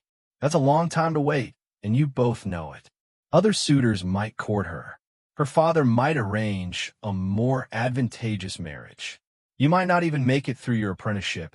Injury, illness, economic collapse could derail everything. The future is uncertain, but the rule is clear. No marriage until you're done. Some couples ignored the prohibition and married secretly, but this was risky. Guilds had informants, neighbors gossiped, and secret marriages usually became known eventually. The consequences then were even worse. Not just contract breach, but also deception, which destroyed any chance of future guild membership. Other apprentices simply had relationships without marriage, which the church condemned, but authorities often overlooked. Illegitimate children were common enough that society had mechanisms for dealing with them, though the mother and child usually suffered more than the father. And some apprentices just waited, like you're waiting, hoping the relationship survived the delay. Many didn't. Medieval people married later than modern myths suggest, but 4 or 7 years was still a long engagement, and life was uncertain. Historians still argue about whether these marriage prohibitions significantly affected demographic patterns or just created hardship for individuals. But guild records show consistent enforcement and regular violations, suggesting the rules mattered enough to be both followed and broken. Agnes squeezes your hand, and you make promises you hope you can keep. You'll finish your apprenticeship, establish yourself as a journeyman, save money, maybe even open your own shop someday. Then you'll marry properly, with guild approval and community celebration. It's a good plan, a reasonable plan. It just requires years of waiting while life happens around you. The Carpentry Guild doesn't care about your feelings or Agnes's. It cares about maintaining its labor system, its training standards, its economic structure. Your personal happiness is irrelevant to institutional concerns. So you wait, and she waits, and you hope that in 4 years, 4 very long years, you'll both still want what you want now. That time won't change things, that circumstances won't intervene, that the rules keeping you apart will eventually allow you together. It's not romantic, not in any modern sense. It's just medieval economic reality, dressed up as guild regulation. And you're living inside it, whether you like it or not. For more years, you can almost see them stretching ahead, long and uncertain. But what choice do you have? Break the rule and lose everything, or follow it and hope love survives the waiting. You choose to wait and pray. It's getting dark and you need to be inside. Right now, not because of criminals necessarily, though they're out there. Not just because of the cold or the danger of stumbling in pitch-black streets, but because the gates are closing, and once they're shut, you're stuck on whichever side you happen to be. You run toward the city walls, hearing the warning bell that rings 30 minutes before closure. Other late arrivals are hurrying too. Merchants finishing last-minute deals, workers returning from fields outside the walls, travelers who misjudged their timing. Everyone converging on the gates before they seal shut for the night. You make it through just as the massive wooden doors begin swinging closed. The iron portcullis descends behind them with a sound like finality itself. You're in, safe within the walls. Outside, the world is locked out until dawn. This is the nightly ritual in medieval walled cities. Gates close at dusk, open at dawn, and nothing changes that schedule except extreme emergency. The practice existed across Europe. Anywhere with defensive walls had gate-closing procedures. The system served multiple purposes, all of them practical and several surprisingly effective. First, the obvious defense angle. Closed gates prevented enemy forces from entering at night. Whether that enemy was an invading army, raiders from a rival city, or just bandits looking for easy targets, walls only worked if gates were shut. Night attacks were less common in medieval warfare than modern people might think, but they happened often enough that cities stayed cautious. Gates closed, guards posted, watch maintained throughout the night. Second, crime control. Nighttime was when thieves operated most effectively. Darkness provided cover for theft, assault, and escape. By closing gates, cities trapped criminals inside where they could potentially be caught, or kept them outside where they couldn't victimize citizens. It wasn't perfect. Criminals who lived inside remained threats, but it limited movement and made escape harder. If you committed a crime after curfew, you couldn't flee the city until morning, giving authorities time to hunt you down. Third, and this gets interesting, disease control. Medieval cities understood that plague and other diseases spread through contact, even if they didn't understand germ theory.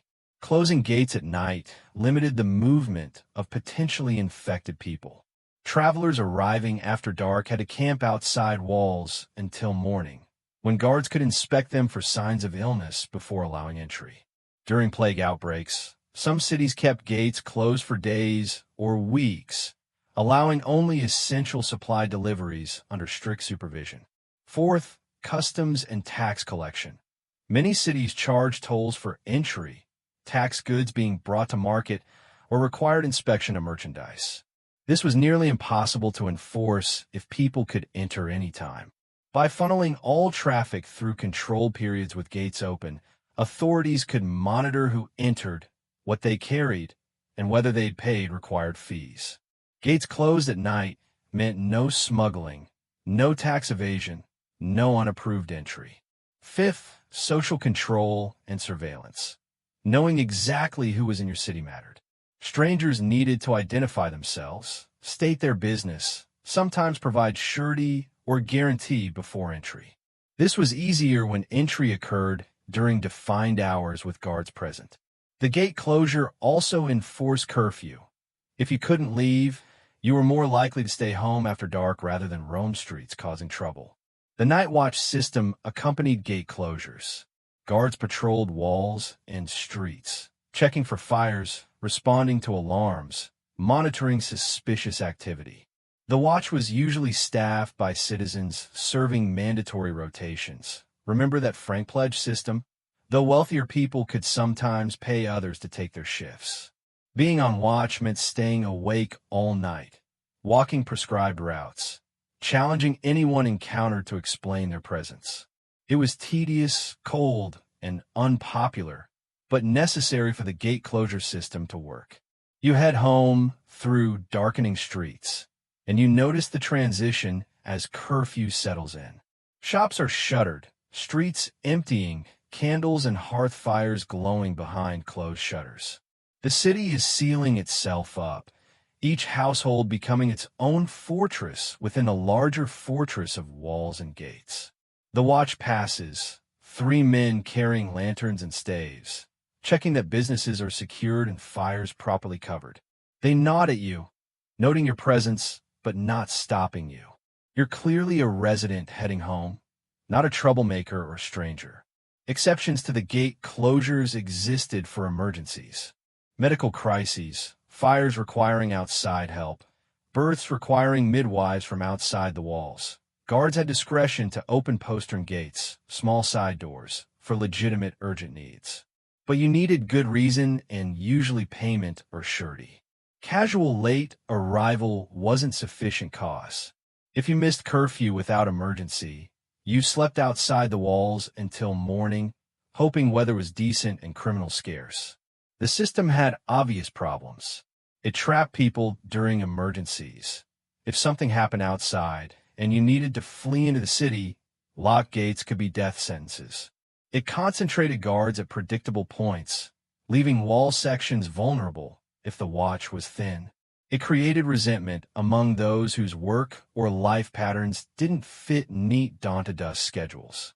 And it gave gate guards enormous power to grant or deny access, which led to bribery, favoritism, and abuse. But it worked well enough that virtually every walled city practiced it. The sense of security, real or perceived, justified the inconvenience. Historians still argue about how effective gate closures actually were at preventing crime and disease versus how much they simply made authorities feel they were controlling things. But the practice persisted for centuries and was expanded during crisis periods, suggesting people believed it mattered. You reach your home as full darkness settles.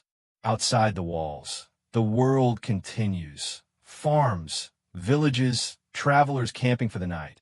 Life happening beyond the barrier. But inside, the city has sealed itself, become an island of controlled space in the uncertainty of night. The gates will open at dawn, resuming the daily flow. But for now, you're contained within walls, just like everyone else. Protected or imprisoned, depending on perspective. The medieval city at night, locked tight, guards watching, each household secured. Waiting for sunrise to reconnect with the world beyond. Safe inside or trapped, depending on what the night might bring. You're at the market before dawn, which feels illegal even though it isn't. Yet, you're here early because you heard there's good wool arriving from a shepherd whose flock produces exceptional fleece. You want to buy it before anyone else, resell it for profit, and you're willing to pay premium prices for the early access. But if you complete this transaction before the market officially opens, you're committing a crime. It's called forestalling, and it's taken very seriously. Forestalling was the practice of intercepting goods before they reached the public market and buying them in bulk, usually to resell at higher prices. The term came from forestall, to prevent, to intercept, to get there first. And across medieval Europe, it was illegal, with penalties ranging from fines to confiscation of goods to banishment from trading. The law was clear. All goods destined for market had to reach the market and be offered for public sale before anyone could buy them privately. You couldn't meet merchants on the road outside town and purchase their goods. You couldn't corner them at the city gates before they entered. You couldn't even approach them in their lodgings the night before market day. Everything had to go through the public market first, where all potential buyers had equal opportunity to purchase at fair prices. The reasoning was economic protection and social stability. First, price control. Forestalling drove up prices artificially. If you bought all the good wool before it reached market, you created a monopoly. You could then charge whatever you wanted because no one else had access to the supply. This hurt artisans who needed wool for their work, weavers, cloth makers, tailors, and ultimately hurt consumers who paid inflated prices for finished goods. The market system only worked if prices emerged from open competition among buyers and sellers, and forestalling destroyed that mechanism. Second, food security. Forestalling applied especially to food staples, grain, bread, meat, vegetables.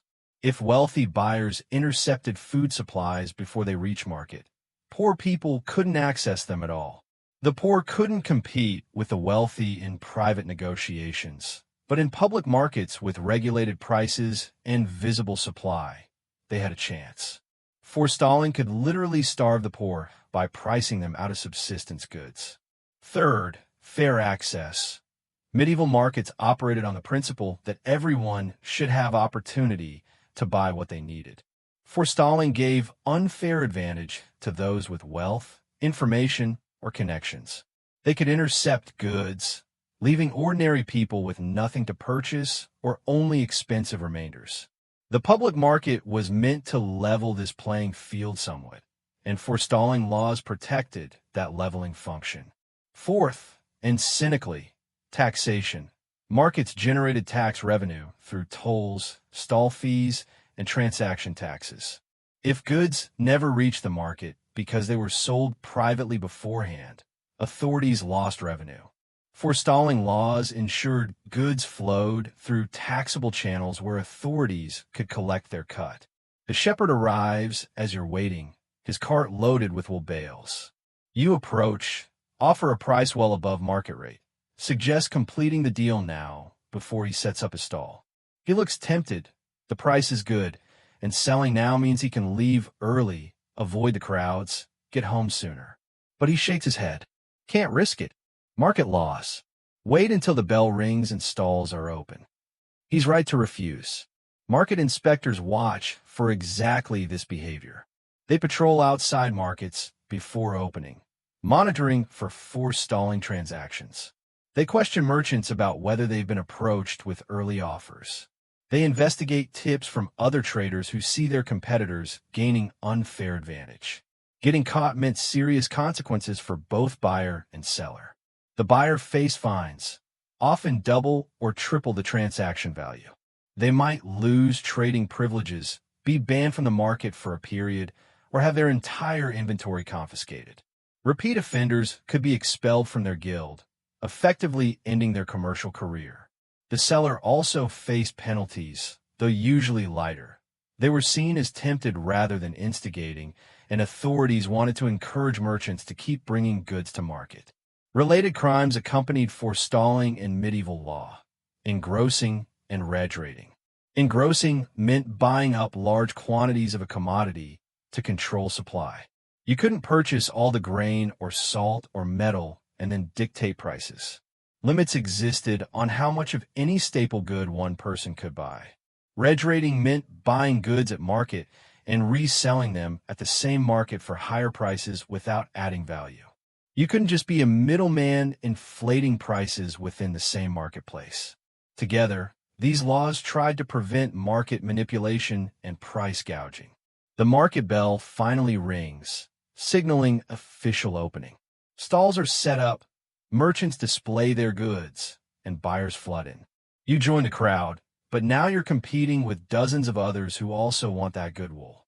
The price negotiation happens publicly, with multiple bidders, and the shepherd gets to see what the true market rate is rather than accepting your early premium. You end up paying more than your forestalling offer would have been, actually, because competition drove the price up, which is exactly how the system is supposed to work. Historians still argue about how effectively these laws were enforced and whether they genuinely protected consumers or just added bureaucratic obstacles to commerce. But records show regular prosecutions and consistent reissuance of forestalling prohibitions, suggesting the behavior was common enough to worry authorities. You walk away from the market with less wool than you wanted, having paid more than you'd hoped. The shepherd sold his entire supply to various buyers at good prices. Other weavers got the wool they needed. The market functioned as designed, imperfectly, chaotically, but openly. No one cornered the supply. No one manipulated prices through early access. No one starved because food never reached them. It's inefficient by some measures. You could have made a clean profit through forestalling. The shepherd could have saved time by selling early. But efficiency wasn't the only goal. Fairness mattered too, or at least the appearance of fairness. The medieval market, regulated and watched and legally protected from its own worst tendencies. Not perfect, but trying. Forestalling forbidden, early access denied, everyone forced to compete openly. It's frustrating when you're the one who wanted early advantage. But if you were poor and desperate for bread, you'd appreciate the rule. Medieval justice again, protecting some by restricting others. Fair or not depends entirely on which side you're on. There's a dispute that can't be resolved. You and your neighbor both claim ownership of the same strip of land, a narrow piece between your properties where the boundary has become unclear over years of conflicting use. You've presented your case to the manor court, he's presented his, and the evidence is genuinely ambiguous. Witnesses contradict each other, documents are unclear or missing, and the Lord Steward can't determine who's telling the truth. In the modern world, this would mean appeals, more investigation, expert testimony. In medieval England, it means something else entirely. Trial by combat. You and your neighbor will fight, physically, with weapons, until one of you yields or dies. And whoever wins, the victor will own the land, because God will ensure the righteous party prevails. At least, that's the theory.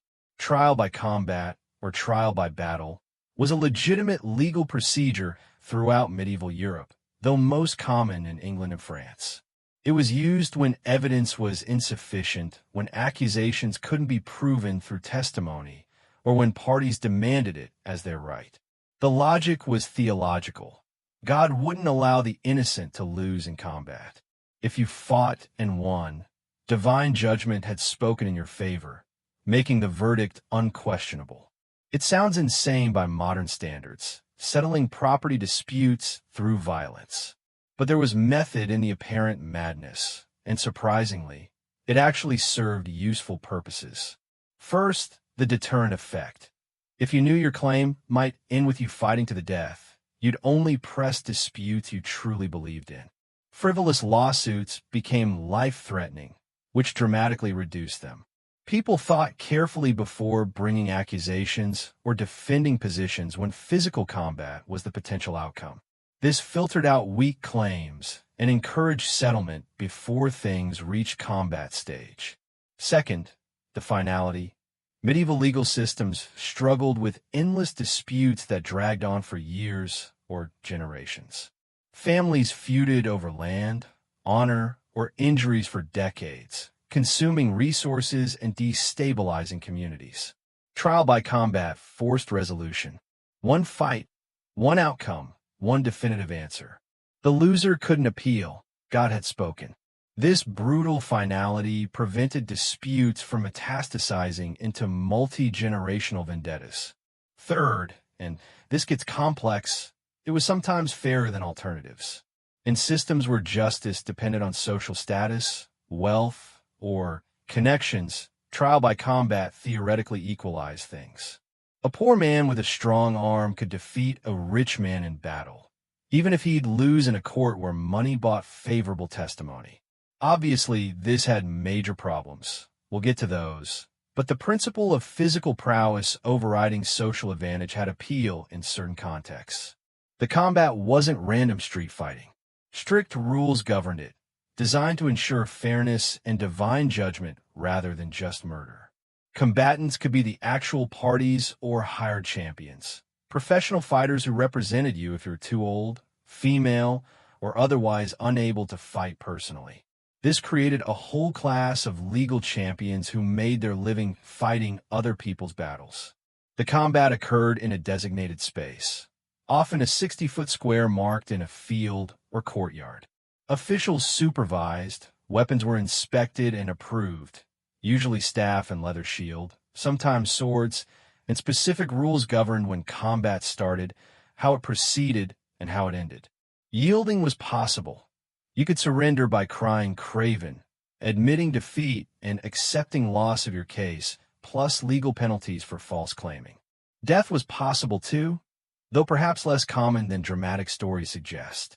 Many combats ended with injury, exhaustion, or surrender rather than killing. Your neighbor agrees to the combat, and a date is set 3 weeks hence. This isn't immediate. Parties needed time to prepare, hire champions if desired, get affairs in order. The delay also encouraged settlement. As the combat date approached, the reality of potentially dying over a land strip often prompted parties to negotiate, split the difference, accept compromise.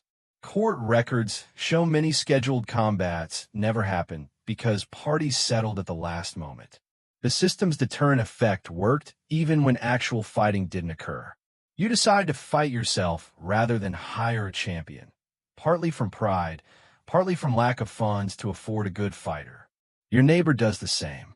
You're both farmers, reasonably strong, no particular combat training, but familiar enough with staff weapons from agricultural work and occasional brawls. The next weeks are strange. You work your fields, but also practice fighting. You eat carefully, building strength. You pray, genuinely uncertain whether God will favor you if your claim is weaker than you believe. The theological framework makes you question your own case. If you're wrong, you'll lose, and loss might mean death. Are you wrong? The doubt eats at you. The day arrives. A crowd gathers. Trial by combat was public entertainment, drawing spectators from surrounding areas. The marked square, the officials, your neighbor across from you looking equally nervous. Weapons distributed, rules explained, prayers offered. And then it begins. The combat is brutal, exhausting, and surprisingly quick. Neither of you are trained fighters, and the adrenaline burns through you fast. You trade blows, someone strikes hard enough to draw blood. Pain flares, and suddenly your neighbor is on the ground, shield split, crying craven. He surrenders. You've won. The land is legally yours, judgment rendered, case closed. Historians still argue about whether trial by combat actually reduced violence by channeling it into controlled forms, or increased it by legitimizing violent dispute resolution. But the practice persisted for centuries, suggesting it fulfilled functions that medieval society valued despite obvious problems. The problems were massive, of course. Divine judgment theory was nonsense. The better fighter won, not the more righteous party. Wealthy people could hire superior champions. Recreating the inequality combat was supposed to transcend. Women and the elderly were disadvantaged, forced to hire champions even when their opponent fought personally. And combat could kill people over relatively minor disputes, destroying families and labor resources over resolvable issues. By the late medieval period, trial by combat was declining, replaced by jury trials and other procedures. But it remained technically legal in England until 1819, when a defendant actually demanded trial by combat, and authorities realized they'd forgotten to formally abolish it. You stand over your defeated neighbor, breathing hard, bleeding from a cut on your arm.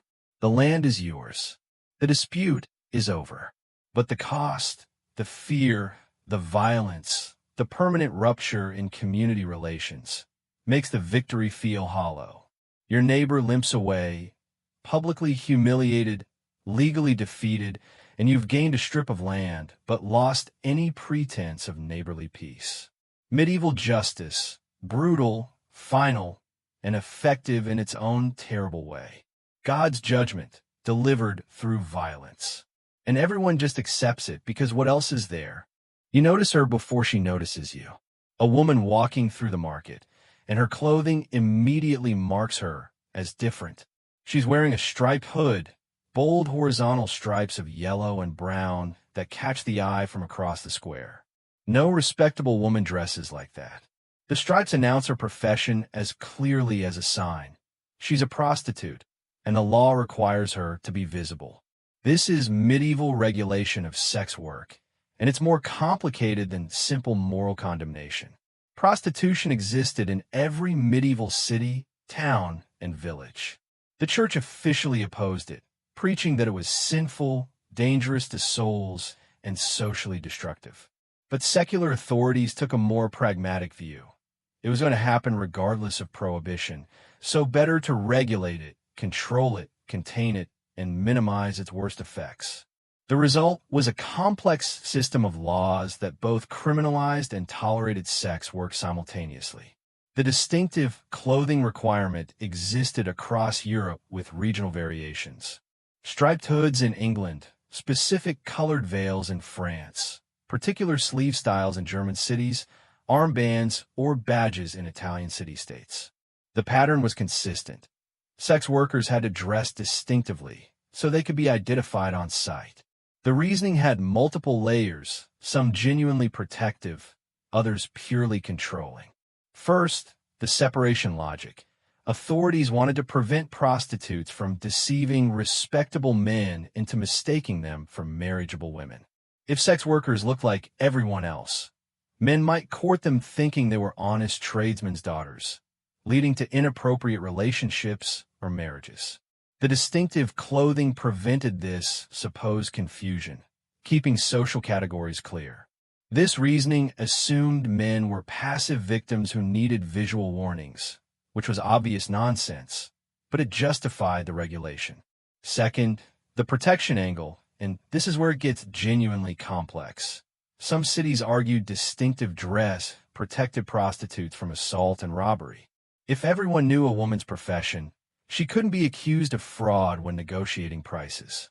Clients knew what transaction they were entering, and other women couldn't be falsely accused of prostitution since actual sex workers were visibly marked. The clothing created legal clarity that theoretically protected both prostitutes and respectable women from confusion and false accusation. Third, the containment strategy. Distinctive dress made it easier for authorities to monitor where sex workers went and what they did. Many cities had designated areas, specific streets or districts where prostitution was permitted. The distinctive clothing helped enforce these boundaries. If a woman in striped hood appeared in prohibited areas, guards could remove her immediately. The visual marking enabled geographic containment. Fourth, and most cynically, taxation and control. Many cities licensed prostitution, collecting fees from brothels and individual sex workers. The distinctive dress made it easier to identify who should be paying these fees and catch those operating illegally. It turned sex workers into visible, taxable subjects whose movements and earnings could be monitored. The regulation was revenue generation masquerading as moral concern. The system created a paradox. Prostitution was simultaneously illegal and regulated, condemned and tolerated, pushed to margins, and carefully supervised. Sex workers were criminals who paid taxes, sinners who operated with city permits, outcasts who lived in legally designated zones. This contradiction ran through all medieval attitudes toward prostitution. Some cities went further with regulation beyond clothing. They established municipal brothels, city-owned or licensed establishments where prostitution occurred under supervision. These brothels had rules, regular health inspections. Medieval understanding of disease was limited, but they tried. Prohibitions on forced work, requirements that women could leave if they chose, bans on underage workers. The rules were frequently violated, but they existed. Other regulations prohibited prostitutes from certain activities. They couldn't attend regular church services. Separate services were sometimes provided. Couldn't touch food in markets. The taint of sexual sin supposedly transferred. Couldn't live in certain neighborhoods. Couldn't interact with honest women except in specified circumstances. The restrictions created a parallel, segregated existence. You watch the woman in the striped hood move through the market. Some people give her space, avoiding proximity. Others leer or make comments. Merchants serve her, but curtly, taking her money, but not engaging in friendly banter. She's buying bread and vegetables like anyone else, but the striped hood makes every interaction different. Children are hustled away when she approaches. Other women turn their backs deliberately. The marking that supposedly protects her also isolates her, turning every public appearance into a performance of public shaming. The church periodically attempted to rescue prostitutes through Magdalene houses, convents, or institutions where former sex workers could live and repent. These offered escape from the profession, but required complete submission to religious authority, often lifetime vows, and embraced the idea that prostitution irreparably damaged women who needed perpetual penitence. The rescue came with heavy theological and social costs. Most sex workers didn't take that option, preferring the relative freedom and income of regulated prostitution to the enclosed, punitive life of redemption institutions. Economic factors drove most women into sex work. Widows without support, abandoned wives, women whose families couldn't provide, those fleeing abusive situations. The distinctive clothing laws added one more indignity to already difficult circumstances, marking them permanently as fallen, even when walking through markets buying groceries. Historians still argue about whether regulations like distinctive dress provided genuine protections or just made oppression more organized. But records show the laws were enforced consistently and sex workers faced punishment for not wearing required clothing. The woman in the striped hood completes her shopping and leaves the market, heading toward the designated district where she presumably lives and works. The crowd's attention shifts elsewhere. She was a momentary spectacle, now forgotten. But her striped hood remains in your mind, a symbol of how medieval society handled things it couldn't eliminate. Regulate them, mark them, contain them, tax them, condemn them morally while profiting from them economically. Prostitution wasn't going away, so the law shaped it, controlled its visibility, extracted revenue, and pretended this constituted moral governance. The striped hood, mark of profession, badge of shame, supposed protection, tax identifier, all simultaneously. Medieval regulation at its most complex and contradictory, acknowledging reality while condemning it, protecting while punishing, tolerating while rejecting. The woman disappears down a side street, stripes visible until she turns a corner. And life continues. The market flows on, and everyone pretends the contradictions don't exist. Just another day in the medieval city, where nothing is simple and everything comes with rules. Even sin, especially sin, must be properly regulated. You're carrying grain to be baked, but you're not baking it yourself. Not in your own hearth, not in your own home, even though you have a perfectly functional fire. Because that's illegal. You're walking to the common oven, the communal bakehouse that serves your entire village, where everyone must bake their bread.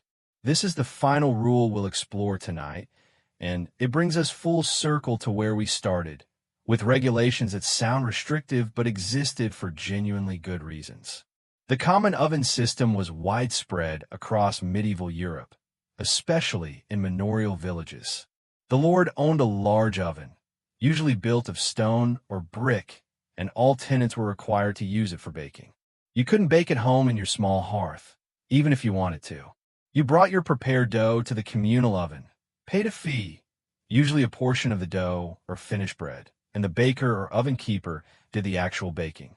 The system was called bainelite in France, a monopoly service that tenants had to use, generating income for the lord. It existed alongside common mills for grinding grain and common wine presses. These monopolies were resented as exploitation, and they were partly that. But they also served practical purposes that made village life safer and more efficient. First, and most importantly, fire prevention. We've already discussed how medieval buildings were essentially kindling waiting to burn. Timber frames, thatched roofs, wooden everything, all packed together. Every household baking bread daily meant dozens of hot fires, unattended at times, each a potential disaster. One distracted moment, one spark catching thatch, and entire villages burned. The common oven concentrated fire risk in a single, well-built stone structure, usually located away from other buildings. If the oven caught fire or malfunctioned, it might destroy itself, but wouldn't necessarily spread to homes. And the oven keeper, whose job was managing the fire, provided professional oversight that random households couldn't match. The system dramatically reduced the chance of catastrophic village fires. Second, fuel efficiency. Medieval people were chronically short of fuel. Forests were being depleted, wood was valuable, and gathering enough to fire individual ovens daily was time-consuming and expensive.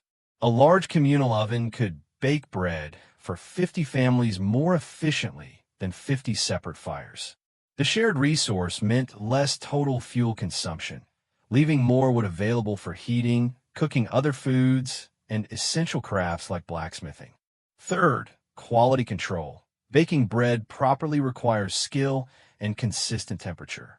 A good baker knew how to maintain the oven, when to add fuel, how long different doughs needed, how to prevent burning or undercooking. Individual households might produce inconsistent, sometimes inedible bread. The common oven, managed by someone whose reputation and income depended on results, generally produced better bread more reliably. This mattered in a world where bread was half your diet. Fourth, social function. The common oven was a gathering place. Women, usually women, sometimes men, met there while waiting for bread, exchanged news, discussed problems, maintained social bonds. The oven was a community hub, like wells or market squares, where collective life happened. This wasn't incidental. It was crucial for village cohesion, information sharing, and mutual support. The system had obvious downsides. The fees enriched the lord at peasants' expense, pure extraction masquerading as service. The monopoly meant no alternatives if the oven keeper was incompetent or dishonest. You couldn't bake when you wanted, only during oven operating hours. And the prohibition on home baking was enforced. Using your own hearth for bread could result in fines, confiscated bread, or in extreme cases, loss of tenancy. The control was real and resented. Some villages had multiple ovens to reduce crowding, others just one that created bottlenecks during busy periods. Disputes arose over whose bread got priority, whether the oven keeper was stealing dough, whether the fees were fair. Manor court records overflow with oven-related conflicts. You arrive at the bakehouse, joining a small crowd of others with their dough.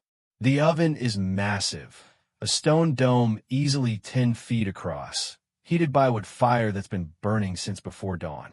The oven keeper, a weathered woman who's held this position for 20 years, inspects your dough, marks it with your family's symbol, so you'll get back your own bread, not someone else's, and slides it into the oven with a long wooden peel. The heat is intense, the smell intoxicating. Around you, neighbors chat about harvest prospects, someone's upcoming wedding, a dispute over sheep that wandered into the wrong field. The oven is facilitating conversation as much as baking.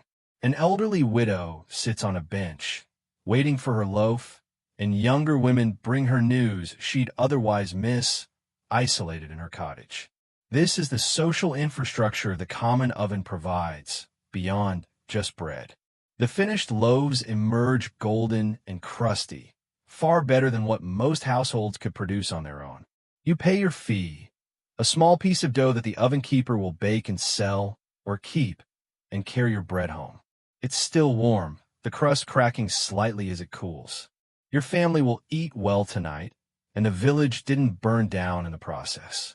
Historians still argue about whether common oven monopolies were primarily exploitative or genuinely beneficial, but most agree the fire prevention aspect alone justified much of the practice, even if the economic extraction was excessive. You settle in at home with your bread, and the day's work is finally done. We've traveled together through peculiar rules and strange regulations, each revealing how medieval people solve problems we barely recognize because we've solved them differently or they no longer exist. No pigs in streets, because children's lives matter more than convenient garbage disposal. Ale tasters with sticky pants, because food safety requires creative solutions. Purple restricted, because economies need protection from luxury drain. Curfew bells, because fire destroys everything faster than you can imagine. Daylight butchers, because rotten meat kills efficiently and invisibly. Bread weights enforced brutally, because hunger comes from tiny cheating accumulated. No Sunday surgery, because drunk doctors are worse than toothaches. Hue and cry, because communities without police must police themselves. No gambling near churches, because addiction destroys families whether or not you believe in God. Gleaning rights, because letting the poor eat what's left prevents revolution. Millers watched constantly, because monopoly plus opportunity equals theft. Frank pledge, binding you to 9 others, because surveillance works better from inside. Holy days, so numerous they accidentally protected bodies the church only cared about saving souls for. High powder courts, because trust requires justice faster than escape. No apprentice marriage, because cheap labor matters more than young love. Gates closing nightly, because the dark holds threats both real and imagined. Forestalling ban, because fair access matters more than efficient markets. Trial by combat, because sometimes violence ends what argument perpetuates. Striped hoods, because visible sin feels more controlled than hidden vice. Common ovens, because survival requires more than freedom. It requires community. These weren't arbitrary rules invented by tyrants for amusement. They were solutions, imperfect and often exploitative, to genuine problems in a world vastly different from ours. A world where fire was existential threat, where food poisoning was routine death, where crime prevention required every citizen's participation, where commerce needed protection from its own predatory instincts. The medieval world was harsh, but it wasn't stupid. The rules that sound absurd usually made sense in context, addressing dangers we've solved differently or forgotten entirely. And sometimes, just sometimes, those old solutions teach us something about our own rules, our own compromises between freedom and safety, our own complicated dance between individual desire and collective survival. The bread sits cooling on your table, the fire is properly covered, the city gates are locked, and you're safe inside walls that exist as much in law as stone. Tonight, you rest in a world held together by rules upon rules upon rules, each one a small barrier against chaos. Let yourself settle into this knowledge. That order, however imperfect, is a choice humans make and remake daily. That safety requires sacrifice, fairness requires restriction, and survival requires community, whether we welcome it or not. Your breathing slows, your body relaxes, and the medieval world fades into the comfort of knowing that these struggles, these compromises, these complicated accommodations, they're eternal. Different eras, different solutions, same human need for structure in the face of chaos. Sleep now, safe in your modern world with its own invisible rules protecting you in ways you rarely notice. The gates are closed, the fires are covered, the bread is baked, and you've survived another day, another night, in the strange, beautiful, complicated experiment of people trying to live together without destroying each other completely. Sweet dreams.